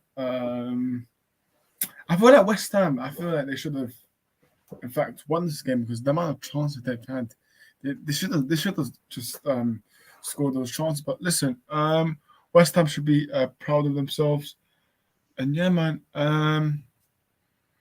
Newcastle, listen, I'm more confident now. Obviously, I'm not going to over-guess, but I'm more confident in Newcastle in that final now because they don't look for me, they don't scare me. That's the thing. Newcastle don't scare me. If you look at the defense, I did say the defense is. I know this record of the clean sheet, but of the consistent goals, but their defense looks a bit shaky, man. And we can really go for that defense. So Newcastle, it will be 2 points drop for them. West Ham will probably take that point and move on to the next one because of obviously with David Moyes and their situation. But yeah, man, 2 points drop for Newcastle and 1 point gain for West Ham. But yeah, man, it was a great game individually as well. As a neutral, it was a very good game. So yeah, man, who knew West Ham to get a point and Newcastle, who knew that? But yeah, very good point. Before we delve into the rest of the games, I want to ask you both something about Declan Rice. Where do you see him going in the summer? So Simon Manny, with Declan Rice, where do you see him joining something? I don't think so, because we've seen with the Caicedo and Mudrak fiascos that Arsenal simply do not want to pay too much for a certain player. They certainly don't want to, have the Mickey or the Mikel taken out of them, if you will. And so they might not really see some purpose for Declan Rice, but I actually could see Decky go to Liverpool. Because think of it. Rice, Henderson, World Cup teammates, almost. I wouldn't exactly say they're similar in style and approach, because obviously they have contrasting qualities that made them a good fit for one another in the World Cup, along with, of course, Jude Bellingham. But I wouldn't be surprised if he were to go to Liverpool and feel at home there. So Liverpool would be the type of serious team that would be more than willing to pay top dollar for a good player if they know that player will improve them. And if they were willing to pay, if they could perhaps have been willing to pay as much as they wanted for a certain type of player, I think Rice would fit in with that team quite nicely. I don't know if Arsenal will get him, but I just don't know that'll happen. I think he would sooner move somewhere like Liverpool, where there would be a more defined role for him, and he'd definitely get the guaranteed first-team football that he wants. Mm. You know what? I screw. I mean, the thing is with Chelsea, even though they spend a hefty fee on Enzo Fernandez, absolutely staggering fee. I mean, how on earth would they go for Royce for around about £70 million? I mean, that's going to be absolutely astronomical. But Ores, let's move on to you. I mean, with Declan Rice, absolutely fantastic player, no doubt. Two inflators in terms of his valuation. Where do you see him going in summer? This is obviously a very. It will probably be a key topic, big topic for the summer. But obviously, as David Moyes come out, said that he wants a high sale, a British transfer record for West Ham. But honestly, if you look at the situation right now, I think it's more likely to go Chelsea, man, because these lot just spend money,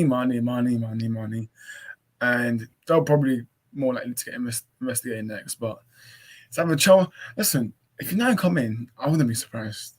I really wouldn't be surprised if United come in for Declan Rice, but I don't want him. The thing is, I'm not calling him a bad player. I'm not saying that he's a bad player, but I would prioritize on people may laugh, but I want to try and go back for Frank de Jong or other really good midfielders, because there's really good midfielders that we can get in the summer. And obviously with new owners, listen, I'll name you a few, like Gravenberch. We can definitely try and get him. Very good player. Obviously under Ten Hag, worked at Ajax, made him a fantastic player. There's Gravenberch. There's obviously other players, but yeah, man. Obviously with Rice, it wouldn't shock me if he goes. Surprise me if he goes Chelsea. Do you know what? I cannot agree more. I mean, the thing is, with the connection to Chelsea as well, if you look at the situation with Mason Mount, I think with Mason Mount, he'll definitely be really, really pleased if Declan Rice joins Chelsea, and with the contract talks between Declan and also with West Ham as well, that's really, really unpromising. So Hardy, there's no would you doubt. take Declan Rice at United? Hardy, would you take him? Do you know what? I think as someone to compete with Casemiro to play in that role, I think I would absolutely. But I think ideally in summer we should be scouting for more gems in Europe, even in the South American League as well. I mean, if you look at in Brazil to a certain degree, there are so many incredible gems there, great prospects, and if we scout competently, we look what Ten Hag done with Ajax as well. He got a significant amount of South American talent, even with Anthony as well, Alvarez, Martinez. What a Hardy, player. I would have told you Enzo Fernandez, but obviously now he's at Chelsea, so that's another big loss for United. But so maybe that's what it is. Let's trust Ten Hag. I trust Ten Hag to see what does the summer. Listen, he could do another it could be another regular signing, an unexpected signing for United. So let's see what happens. I'm expecting a striker and a midfielder and a centre back to come in, but listen, with United, who knows, man? If John Mount will remain at the club, who knows? Yeah, absolutely. Well, guys, we've got around 3 more topics left, and then we'll wrap up. So, Nottingham Forest 1, Leeds 0. So, guys, let's move on to We all hate Leeds. We all hate Leeds. We all hate Leeds. We all hate Leeds. You're really jubilant. But nah, man, you know what? I'm gonna be honest. I'm really gonna be honest. I'm disappointed that Jesse Marsh got sacked. Listen, I'm not bantering. I know. Listen, the record they haven't won since November. Listen, they came to Anfield. They came to Anfield. You know how hard it is to come to Anfield, put in a masterclass performance and win that game. For me, listen, I don't understand it because you're having Chris Armas as a take. I don't get it, man. Jesse Marsh, I rate him, man. It's just he needed more time. Clearly, they did not. They bought a few players and then they just stopped backing him. They need if he was given more money and more budget, I think he would have done something. But obviously, it's disappointing to see him go. What an American legend, man. Ted Lasso, man. Big up to you. But yeah, man, it's disappointing. But listen, Forest, good win. Obviously, listen. I'm not really keen yet, but I hate when they do this dancing. Like, just win, just move on. Listen, they can dance. I don't have an issue with them dancing. I'm not really keen, but listen, when you win, just move. Just focus, man. Just over celebrate night. For me, yes, dance. That's fine. But they're acting like they won a final, man. For goodness sakes, if you win a game, move on to the next game. Listen, dance. That's fine. That's fine. I don't have an issue with them dancing. I don't know. You guys can go at me, but listen, I mean, it's just a bit stupid. Listen, I get it as banter and stuff. They want to entertain the viewers, and and this and that, but they have to cut it out, man, because I don't know if the manager, if Nottingham Forest manager's there watching them or without, but I just think they have to move on to the next game and focus because there's a lot of Premier League games. Nottingham Forest, they have to do well, man, because honestly, if they don't start winning games, because they usually Forest, they win one, they lose or draw the next one, so they have to start to be consistent. But now a very good win for Forest, 1-0 win, very good. Leeds, listen, we're seeing it twice. Listen, it should be easy 6 points, but obviously I'm more nervous about Leeds away, man. That game, poof, mate, that's gonna be hectic, man. But yeah, Do you know what? I think last season when we were playing on the Ragnick, we won 4-2 at Rose. What game that was though? What game that was? that was a brilliant win, obviously. Because these two stupid goals, Yeah. second half, very stupid. But listen, now we've got the butcher, and we've got 2 World Cup champions. And listen, anything can happen. But yeah, man. Listen, Leeds. Listen, keep losing, man. I love when Leeds lose because listen, what with this rival thing, it has to stop. We're not rivals with you. We're rivals with us. I get it. I get it. Man United, Leeds United fans hate Man United. Obviously, they did hate Sir Alex Ferguson. I get it. There is a rivalry with the fans, but in football clubs' perspectives, no. Like Leeds United, I don't know who they're going to appoint next. They're looking at the West Brom manager that's doing very good. I don't know if that's going to be a good appointment. I really don't know because we saw with Nathan Jones. But yeah, I mean Leeds. Listen, they need to sort themselves out. I mean, yeah, I mean I think they've got quite a few players that are very very good in my opinion. They have a few players that I would actually make in the top 7 teams in my opinion. There's a few of them that would make it, but yeah, man. Absolutely agree. Man, let's move on to. I mean, first and foremost, Keylor Navas, one fantastic keeper, and he's an absolute upgrade to Dean Henderson, who is fortunately injured. And do you know what? Even though he's at loan at Nottingham Forest. I mean, he's still a dreadful keeper, but they've luckily got an upgrade. So, delving into result, Manny. So, what are your thoughts on this game? You took the words out of my mouth, Hardeep. Quality goalkeeper who deserves better than being second fiddle to the overrated Gianluigi Donnarumma at PSG, or even playing at a club like Nottingham Forest in the Premiership. No disrespect to them, he needs to be playing at a club which will be challenging for top European honours season in season out, and he actually has a chance of putting in a really good shift and giving a good audition to clubs who might be interested in him. It's just as well that he will be only on loan until the end of this season because I don't see Forest wanting to make him a permanent signing when they've already got Henderson and Hennessy on the books. I think if they want to sign Henderson permanently, then I think you would agree that Forest would be welcome to him. Where that leaves Hennessy, well, if he is told that he will continue to be the second goalkeeper and will get some games every now and then I think that would suit him just fine. As long as I don't know what his international prospects are with Wales, by the way, but if he continues to prove that he's better than Danny Ward, and he doesn't need to do that, he is better than Danny Ward, he'll continue to play. But Nawaz certainly did well. And Nottingham Forest do have a really good spine. Obviously, there are some players who well, that's a bit harsh, Ryan, because look, the fella had to play, and he wasn't going to stick around at PSG being second to Donnarumma forever. I mean, of course, Donnarumma could get injured, and there is a chance that if that happens, then Lamas could very well be brought back and maybe asked to play. You never know, but it is what it is. And as I said, Forest have a good spine of players, the likes of Brennan Johnson, Nico Williams, and a few others who also are out injured right now. And when they come back in, the team will be a little bit stronger. Even without the likes of Jesse Lingard and others, they're still performing quite well.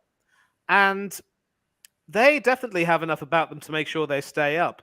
And I did predict at the start of the season that they would do very well and finish in a very comfortable mid-table position. It looked to be in danger at one point, and Dean Henderson was a very big part of that.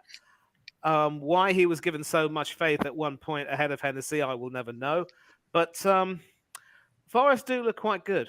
They certainly have proven that they are worth their place in the Premiership. And I know, Ryan, that you will not be happy to hear this. And I really do sympathise with you on what happened last year in the playoff final. But Forest we have to give them. You've got to give them credit. They've made the most of their opportunity. And in any case, you've got their goalkeeper Jordan Smith on loan, who will be joining Vaslik to try and strengthen the team over there while Nichols is injured. So hopefully that will provide some help, and we'll see how things turn out in the run in. But Forest do look good. And as for Leeds, well, oh, come on, Ryan, you know me better than that. Jesus Christ. As for Leeds, well, I want to go back to a point that Ryan made, saying that the results weren't quite good enough. And at the end of the day, it is a results business. And obviously, he was getting a bit worse at Leeds. His style of play wasn't getting the results that they wanted. They needed to have results, and time was running out. Now, again, the performance would suggest that there should have been enough for them, in theory, to have put more than a few past Forest. They were just very unfortunate to have run into a goalkeeper making his Premiership debut and in inspired form. Of course, given Navas's height, it will be very interesting to see if he is more than capable of dealing with the set pieces and high balls that will definitely come his way in the Premiership. But again, it's a case of, Leeds having bad luck on more than a few occasions, but there are only so many matches you can play and use that excuse that luck is not on your side. So, as harsh as it was on Marsh, Jesse had to be jettisoned. That's What's true. your thoughts on Marsh getting sacked? What's your thoughts, Hardeep? I mean, personally, if you look at it from a results point of view, I think he definitely deserves a sack. I mean, Leeds right now, they're very inconsistent form. I mean, if he stayed at the club to a certain degree, if he was given time, I think he could certainly turn it around. He could definitely turn it around, but fortunately, with these owners, they're really ruthless and really want the best interest at heart, especially with sustainability in securing the place in this top flight as well, and also escaping relegation from their standards. So I think with Leeds, given their history, they do want to stay up. From my perspective. 100%. Yeah, so let's move on to the next game. And Spurs defeated Manchester City by a goal to nil. What an intriguing game it was. And fortunately, Antonio Conte, he had to undergo surgery on his Achilles, and his actual personal assistant, he actually had to manage his team during time being. So, what a great result for Tottenham. I mean, unbelievable result, even though they've been under a lot of scrutiny in the moment. Harry Kane scoring his 200th goal in the Premier League. Fantastic player, no doubt about it. I mean, Dale wouldn't take him at United. He's still really influential in and around the box. Great hold up within this play, and also fantastic striker, really good intelligence, excellent IQ, unbelievable, great striker. But I don't really know no offense. But let's just move on. So Manny, let's move on to you. I mean, despite hating Spurs, what are your thoughts on the result? Hardeep, if you're trying to win the league and do as well as you can, you've got to take what you can get. Do not look a gift horse in its mouth. And for all the talk about how Tottenham have been Manchester City's bogey team, this was a match which I predicted would be at least a tight win for Manchester City. But for a team like Spurs to have the Indian sign over Pep Guardiola, at least on Guardiola's travels, you just wonder what exactly is it that Guardiola gets wrong. This time around, I remember being on a watch-along, and a huge shout-out to Eugene, Spurs Asia TV. I was on watch-along with him and a few other Spurs fans as well, some of them based elsewhere in Asia, Malaysia, Philippines, what have you. We even had someone from Canada, another one who was also based in London, and everyone was tuning into the game and watching. And everyone was pessimistic, mind you, because they remembered the result at the Etihad when Spurs went 2-0 up through Emerson Royale, and I don't recollect who scored the second one that game. It must have been Kane, I think. and they were cruising, but then City fought back with 4 goals of their own. And Pep using the travel hours to London as to why Yeah. he lost the game. Yes. Was it 4 Another hours? another You know cheap what? excuse. It takes two hours to go by train, so I don't know why he's using this absolute joke. Unless he's using, back in the 90s when they used the coach. Unless they're using the coach, then there's no excuse. Literally, But I they don't are know, like, using the coach, Oris. That's the only way to travel. You don't cram train, a squad train, of 20. tram. You don't cram a squad of about 20 odd players and the coaching staff into a train. Come on, you've got to charter a What? train at the very least. They can't do that. They're But United. anyway, Didn't anyway. United take a train? I don't know. Yeah, against Palace. Was it Palace? Yeah. Yeah. Yeah. She's against Palace. Okay, Yeah. maybe some clubs can, some clubs can't, whatever it may be. But that game was a game where I wouldn't necessarily say that apart from Kane, people had a really, really good game per se. At least Lloris didn't make any mistakes, which was a good positive. And Romero had a decent game until that sending off. The second booking offence for that was absolutely ridiculous. But City are the type of team who have a tendency to allow themselves to go behind. And then as the time ticks away, the pressure ends up increasing on them. And they just don't have enough time to do anything. It happened at home against Brentford. It's happened in a few of their other tight defeats against Liverpool at Anfield. And it's happened here against Tottenham. And Guardiola definitely, got it tactically wrong by not naming Kevin De Bruyne or Ilkay Gundogan in the starting lineup, because that 3-2-4-1 formation with Erling Haaland up top and 4 attacking midfielders behind him, it just didn't work. Grealish certainly tried his very best, but a few of the other midfielders looked a little bit toothless, it must be said. Even Alvarez tried, but he was ineffective. Grealish was probably the only one who was trying to make things happen, and yet he just couldn't find a way through. And then when it came to the defense, I think Rico Lewis is basically showing his inexperience and his poor positional awareness. Why Guardiola saw it fit to promote him ahead of João Cancelo, I don't know. Why he saw it fit to let Cancelo go out on loan to Bayern Munich, I will never know. And there was a headline in the Daily Mail that basically at this particular point in time, Guardiola represents a sort of mad professor who tries to experiment and tinker around a lot with his squad and try and punish players he doesn't like. His success has allowed people to overlook the fact that his man management skills are pretty poor, and he's also been coaching in England for a long time. He's been winning Premiership trophies, League Cups, and other domestic cups. The Champions League is so far the real gravy, which has eluded him so far. And you're hearing this from me. If he fails to win the Premiership and the Champions League, and then he's not winning the league. He's not winning the League Cup. Maybe the FA Cup is the only saving grace he has. But I predict he could almost certainly leave. And of course, in lieu of City's troubles, I wouldn't be surprised if he leaves. As for Spurs, it was a game that they hoped they would win, and they won effectively. Harry Kane certainly proved what an effective striker he is. And I thought that Garth Crooks on the BBC pretty much fired a rather nasty, cheap shot at him when he said, when you put personal accolades ahead of success, you'll definitely get the success you want in terms of individual records, but you won't get the trophies that you want. And that's all down to choices. And it might be a bit harsh, but you could say that there's a bit of truth in that. Or maybe if there are any Tottenham fans watching, and bear in mind, Garth Crooks used to play for Tottenham, so that makes it even worse. But for now, I think Spurs can at least breathe a sigh of relief and know that they have to continue to produce more results like this. They're not going to have another chance against Arsenal. They might get other chances against some other teams in the top 6.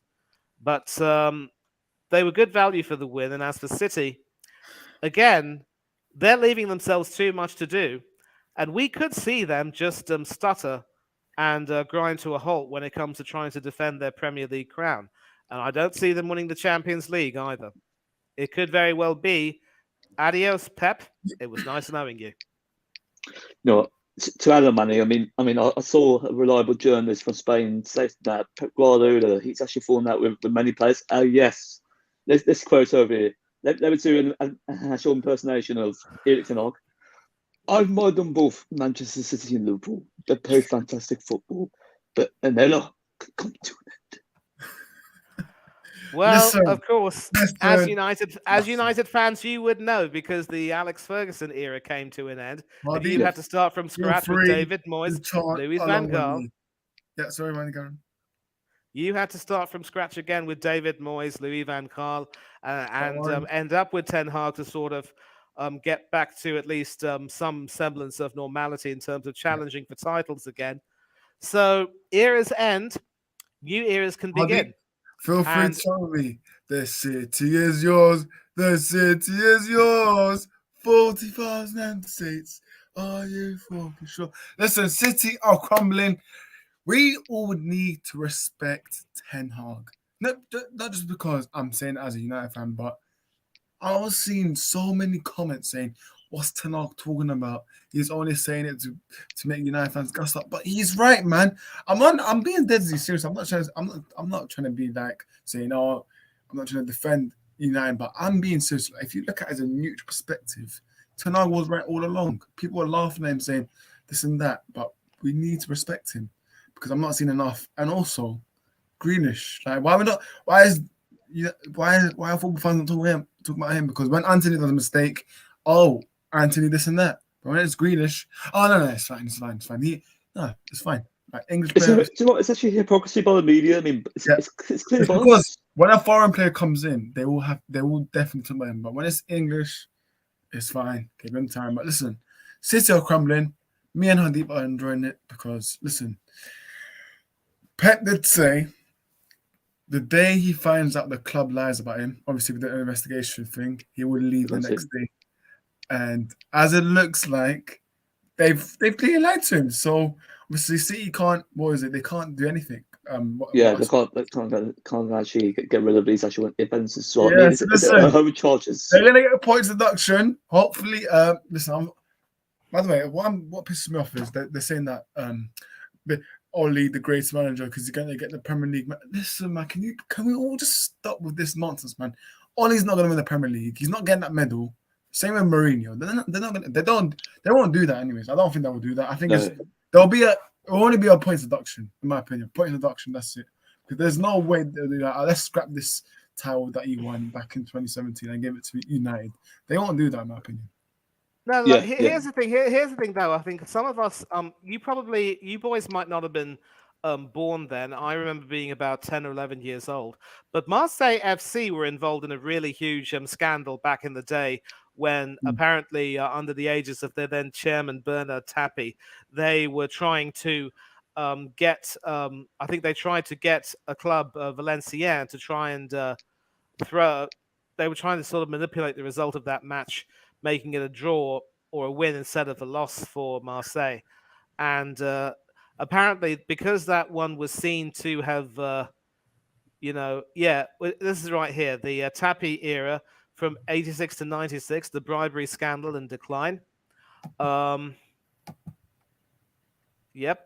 Basically in 93, they won the Champions League.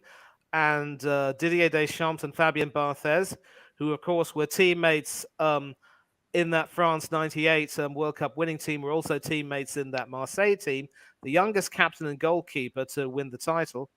In 94, due to financial irregularities and a max fixing scandal involving Tapie, they suffered an enforced relegation to the second division, where they stayed for 2 years. They also lost their Division 1 title and the right to play in the Champions League the following year, the Super Cup in 93, and the Intercontinental Cup in 93. And that affair was exposed by Valenciennes, that club, whose players were contacted by Jean-Jacques Edeli from Marseille to let Marseille win and not injure any Marseille player ahead of the UEFA Champions League final that particular year. So I get that a bribery scandal and financial irregularity are chalk and cheese, but just another reminder that any kind of impropriety, especially if it's on a huge scale, it has to be met with some kind of repercussions. And There was a time when, because of financial irregularities back in the day, Tottenham Hotspur were deducted 12 points. It was reduced to 6 on appeal. But because of that deduction, they just missed out on a place in Europe themselves.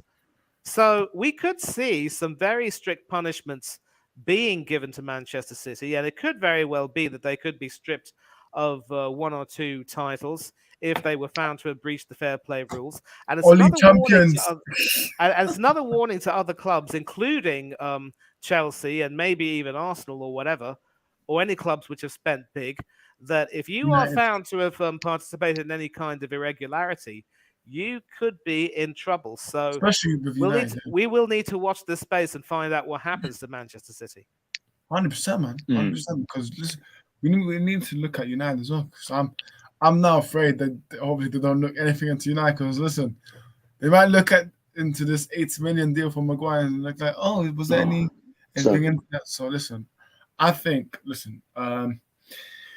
I do think it will only be a point deduction for me. But however, if they do scrap the titles and give it to obviously, I think Liverpool. I think Liverpool might get one as well. I think, but I've seen that Liverpool might get one, and will get 2. So listen, it is what it is. I couldn't care less because it won't happen. But yeah, man, let's see what happens. But even if they don't give us the titles on the Ollie, we'll win it this season anyways on the 10 arc. So listen, it's fine. So it's guys also sorry about that. I mean to add, it's between 2019 and 2018, Manchester City they've actually conducted over 100 scandalous crimes. Absolutely disgusting. Absolutely disgusting. The thing is, if it was obviously above 2017, it would probably be more. Let's be honest. Probably over 200 thereabouts. Listen, I don't care if they don't give us the Premier League title because this season, reload it.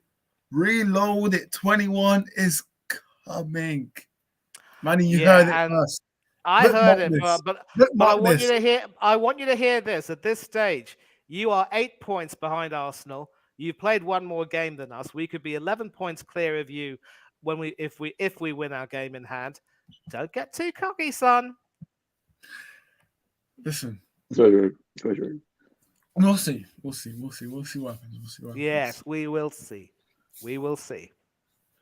I mean, it's fair. I mean, back to the situation. I think with Manchester City, I don't see them getting relegated by all means. It's unlikely on the cards. If that happens, that'd be excellent. It'll be funny. It'll be funny if it happens, but it won't happen. I just think. No, I think it might. It might. Look, Marseille were relegated for the volume of their scandal, but what Manchester City have done might very well make what Marseille did. Haaland's going to step in against Shrewsbury Town. And you never know; it could happen. Listen, I want to obviously ask you a question because I've seen a lot of United fans sort of saying, "Oh, let's go get Bernardo Silva, De Bruyne, and stuff like that." What do you think? Because obviously, I don't want no City players. The only City player that I would realistically take is probably Alvarez. But I don't know. With you, I don't know what's your thoughts on this. I mean, without disrespect to Manchester City, I wouldn't take any of the players due to the rivalry, due to the history between both sides, due to the geography of Manchester being red, which it is red, and historically we are better than City in history. But currently, right now, even though they're ahead of us, they're definitely on a lower trajectory than comparisons to a couple of seasons. I mean, with Haaland, fantastic striker, De Bruyne, absolutely great midfielder. What has happened to his consistency at the moment remains the issue. And with the likes of Alvarez, Bernardo Silva, João Cancelo, who has left, Rodri, Merritt Laporte, there's so many players that are really unsettled. And I think that's due to the unrest by Pep Guardiola. And with Pep Guardiola, he has had a lot of disagreement with his players. And if they do eventually leave in the summer, I could see a huge exodus at Manchester City, especially in the summer. I mean, those significant players, even Haaland to a certain degree, even though he signed for them during last summer, he could possibly leave. De Bruyne, that arguably the best midfielder, he was on the bench. They're crumbling, man. Honestly, they are really crumbling. We can see big players leaving soon. And to be honest, it wouldn't surprise me if I think obviously they'll get once they get points deduction, Pep will walk out, and I don't know who they're gonna get. Honestly, I have no idea. Luis Enrique could be one. Obviously, he loves the possession based. He's a possession based style. So I don't know. But I don't know, man, because Pep walks, they are really in big trouble. As Yeah. Ronaldo said, and as Ronaldo says, I will love it, and I think I deserve it. So, Hardeep, who do you think? Obviously, do you think Pep will walk out, and what do you think the replacement will be for him? I mean, if you look at that quote by the Athletic when he delves into the impact of financial fair play and also lies that Manchester City could potentially hide from him, and they already have nonetheless. I think certainly with Pep Guardiola, he'll definitely walk in some of that. If it continues to get bad to worse, there's no doubt he'll depart Manchester City. And regarding his replacements, I think with regarding his actual successor, I mean that is false, by the way. They don't have any league titles in the Champions League as well. But Listen, the thing this is, comment, big up. big up though, big up to all sorts of football YouTube account though. I mean, Guys, keep liking, this, man. Smash the likes, subscribe. Listen, everyone just say big up to Hardeep for hosting, man. Over 2 hours, big up Hardeep, man. Yeah. Honestly, great host. Big up Manny for joining as well, man. Big up everyone that joined today, man. Big up everyone, man. And do you know what, guys? These 2 hours, even though it's been really horrendous, it's been really long though, guys. Absolutely long. But I've actually thoroughly enjoyed hosting this, even though it's full of controversy, even with backward tracks and opinions, even with different quality and different opinions. And everyone has a right to different opinions. And if you actually express the right opinion, you won't be disrespectful towards it. You'll be valued. That's really key. 100%, man. 100%. So yes. Always, where can we find you? Yeah, you can find us. You can find me at Oris Club on Instagram. I just want to say big up. Obviously, the Central Reel has got over 55k views. Big up everyone, man. It's got over 8k likes as well. Big up everyone, man. That support that reel. We'll be doing more reels. But yeah, man, you can find me obviously Oris Football on Instagram, Oris6Footy on Twitter, where I see Hardeep tweeting, debating with some people, also with Manny, debating with some people, some stupid Arsenal fans, 12-year-olds. But yeah, man, big up Hardeep for hosting, man. Enjoying it. That's the pleasure. So, Manny, what about yourself? Where can we find you on social media? Yeah, social media, you can catch me on Instagram at Manny Thangatherai 1981, which is my surname and my year of birth. Sorry. I mean, my full name and my year of birth, that is. Twitter is Thangatherai 1981, which is my surname and my year of birth. And obviously on Twitter, I'm a lot more active when it comes to discussing football, whether it's having some debates with some Arteta in fans or just discussing a few, the hot topics of the day. Hardeep and I obviously have a good crack every now and then. Very respectful, of course. We discuss a lot of things, and it's pretty good fun. And of course, on YouTube, which is pretty much where you can see me almost everywhere. Obviously, I'm a co-host with Oris Talks Football. Big up to this channel. Thanks a lot to them for giving me this opportunity. You can also catch me on the Coach's Corner with Hanno Trollope, where together we do a lot of coverage and analysis of various sports, whether it's football or cricket or tennis or even rugby union, whatever it may be. You can catch me or Hanno there. Do subscribe to that channel.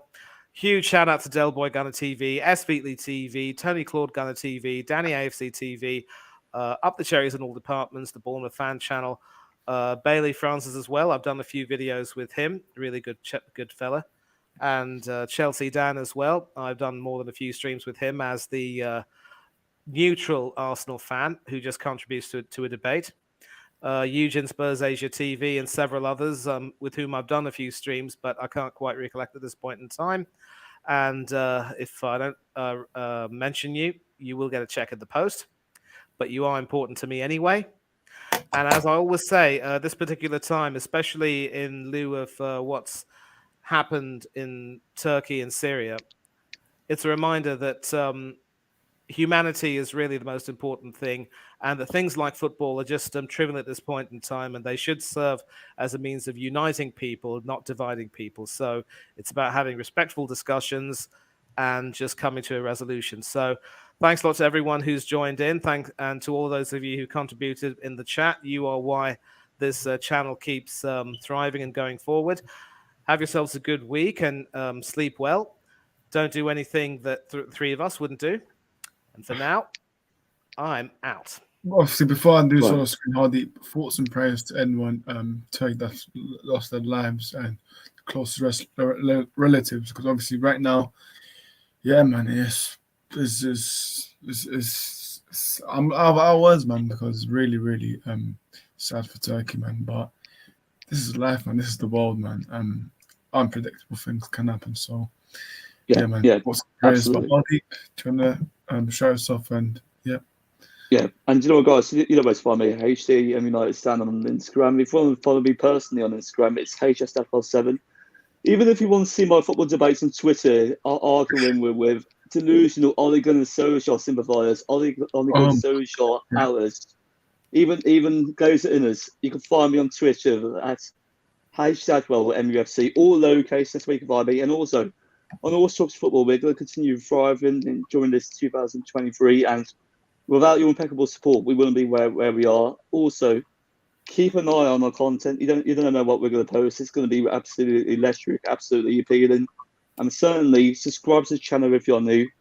Also, in addition, I'd like to send my sympathies and prayers to those affected in Syria and Turkey. Life is so unfortunate, but to see a significant amount of people dying around over 2,000 is just absolutely I think it's 3,000 now. I think it's 3,000 now. Is it? Last time when I saw the death rates, unfortunately, it was around about 2,000. Because there was another 7.8 magnitude at around 10 a.m. this morning. So it's just horrible, man. Obviously, it's just flipping horrible. But yeah, that's life, yeah. And for me, listen, obviously with Turkey, listen, where I'm from, Albania is like really like it's quite close to Turkey, but I won't say that close, but we're more close to like obviously where Harry's from, Greece. So yeah, man, prayers to Turkey, man. Really like me, I have no like hatred to Turkey. I really, really like, obviously I've got some friends there as well. So listen, my prayers and stay safe, man. Stay safe. Obviously, it's really, really hard. Obviously, seeing a lot of buildings. When I'm seeing these videos, man, I'm like, what the absolute. And these videos, man, they're really, really distressing. But listen, prayers out there. Stay safe, guys. Remember, smash the, as Holly said, smash the likes. I'm just gonna give you a little update. Obviously, with the co-host, Elliot will be featuring soon as possible. He has been really, really busy, so I've managed to message about that. So he will be featuring soon. Yeah. Regarding to stream-wise, I'm going to say it. Confirmed Carabao Cup final watch along. I'll be doing it. Obviously, it's something new for the lads that I've told them now. But listen, I'll be doing it. If anyone wants to join, feel free to DM me. But I will try and sort out that out. But there will definitely be a Carabao Cup final. That's for sure. Watch along. So everyone's been asking for watching on. Let's hope that you guys are in for this. But listen, Hardy, I just want to say big up yourself for hosting the stream. It's been a pleasure. Manny, big up to you, man, for joining as well. Really, really pleasure. But listen, and also, guys, so sorry for the beginning. I mean, the inconsistencies in my Wi-Fi, the inconsistencies in my microphone. It was unexpected, but previously it's all been resolved. As long as Hardy is writing us content, it's all good. But listen, if you're not following us on Orange Football Clips Instagram, go follow them. New clips soon tonight. Expecting 3 or 4 videos about Hardeep or traps. So listen, go check them out. Follow Hardeep, follow Manny, follow me. Obviously, there won't be no preview for Man United tomorrow as I am busy. I don't know if I've told Hardeep, but I mean, I could do an early preview around about 4 p.m. I could do it before then, or if not, maybe around about 2 p.m. We'll talk more DM. That's fine. Yeah, that's fine. And do you know what? Also, on that Wednesday, it'll be my birthday as well. Big up, man. Hopefully, you know one of your birthday, man. But yeah, also, guys, I know this is a bit obviously a bit far, but obviously on the 19th of February, so that'll be Sunday. If there won't be no content, it's because it's my birthday on that day. So listen, I'm gonna try my best to do content on my birthday, but I don't know if I told you guys, but I'm a coach. I do have a team, so I do have matches on Sunday. So it's quite obviously I have in the morning, but obviously when I come back, it'll be a bit obviously in the afternoonish. So I'll let you guys know if there's no content on the 19th of Feb. you guys will know why. But listen, try my best. I'm gonna try and get the guys. If I'm not able to, I'm gonna try and get the guys to do the content if possible. But I think there'll probably be some games on Sunday anyway, so probably do it for money. But listen, guys, big up for watching. Please do smash the likes. As I said, regarding to calls, Elliot will be featuring soon as possible when he is free, because he has a lot of work, and also he's got a job, and plus he's got a uni at the same time. So it's kind of hard for him to obviously find time for stream, but he will be joining soon. But yeah, man, listen, smash the like. Also with Waleed, he's going to join today because we're in the gym. So listen, Waleed will be there soon. Elliot will be there soon. But yeah, man, listen, smash the likes. City are crumbling. Hopefully they get post production. Hopefully now on Wednesday. We'll probably be back this week, Friday or Thursday. We'll let you guys know as soon as possible, but ideally, possibly Friday. But we'll let you guys know. Big up Hardeep, and we'll see you next time.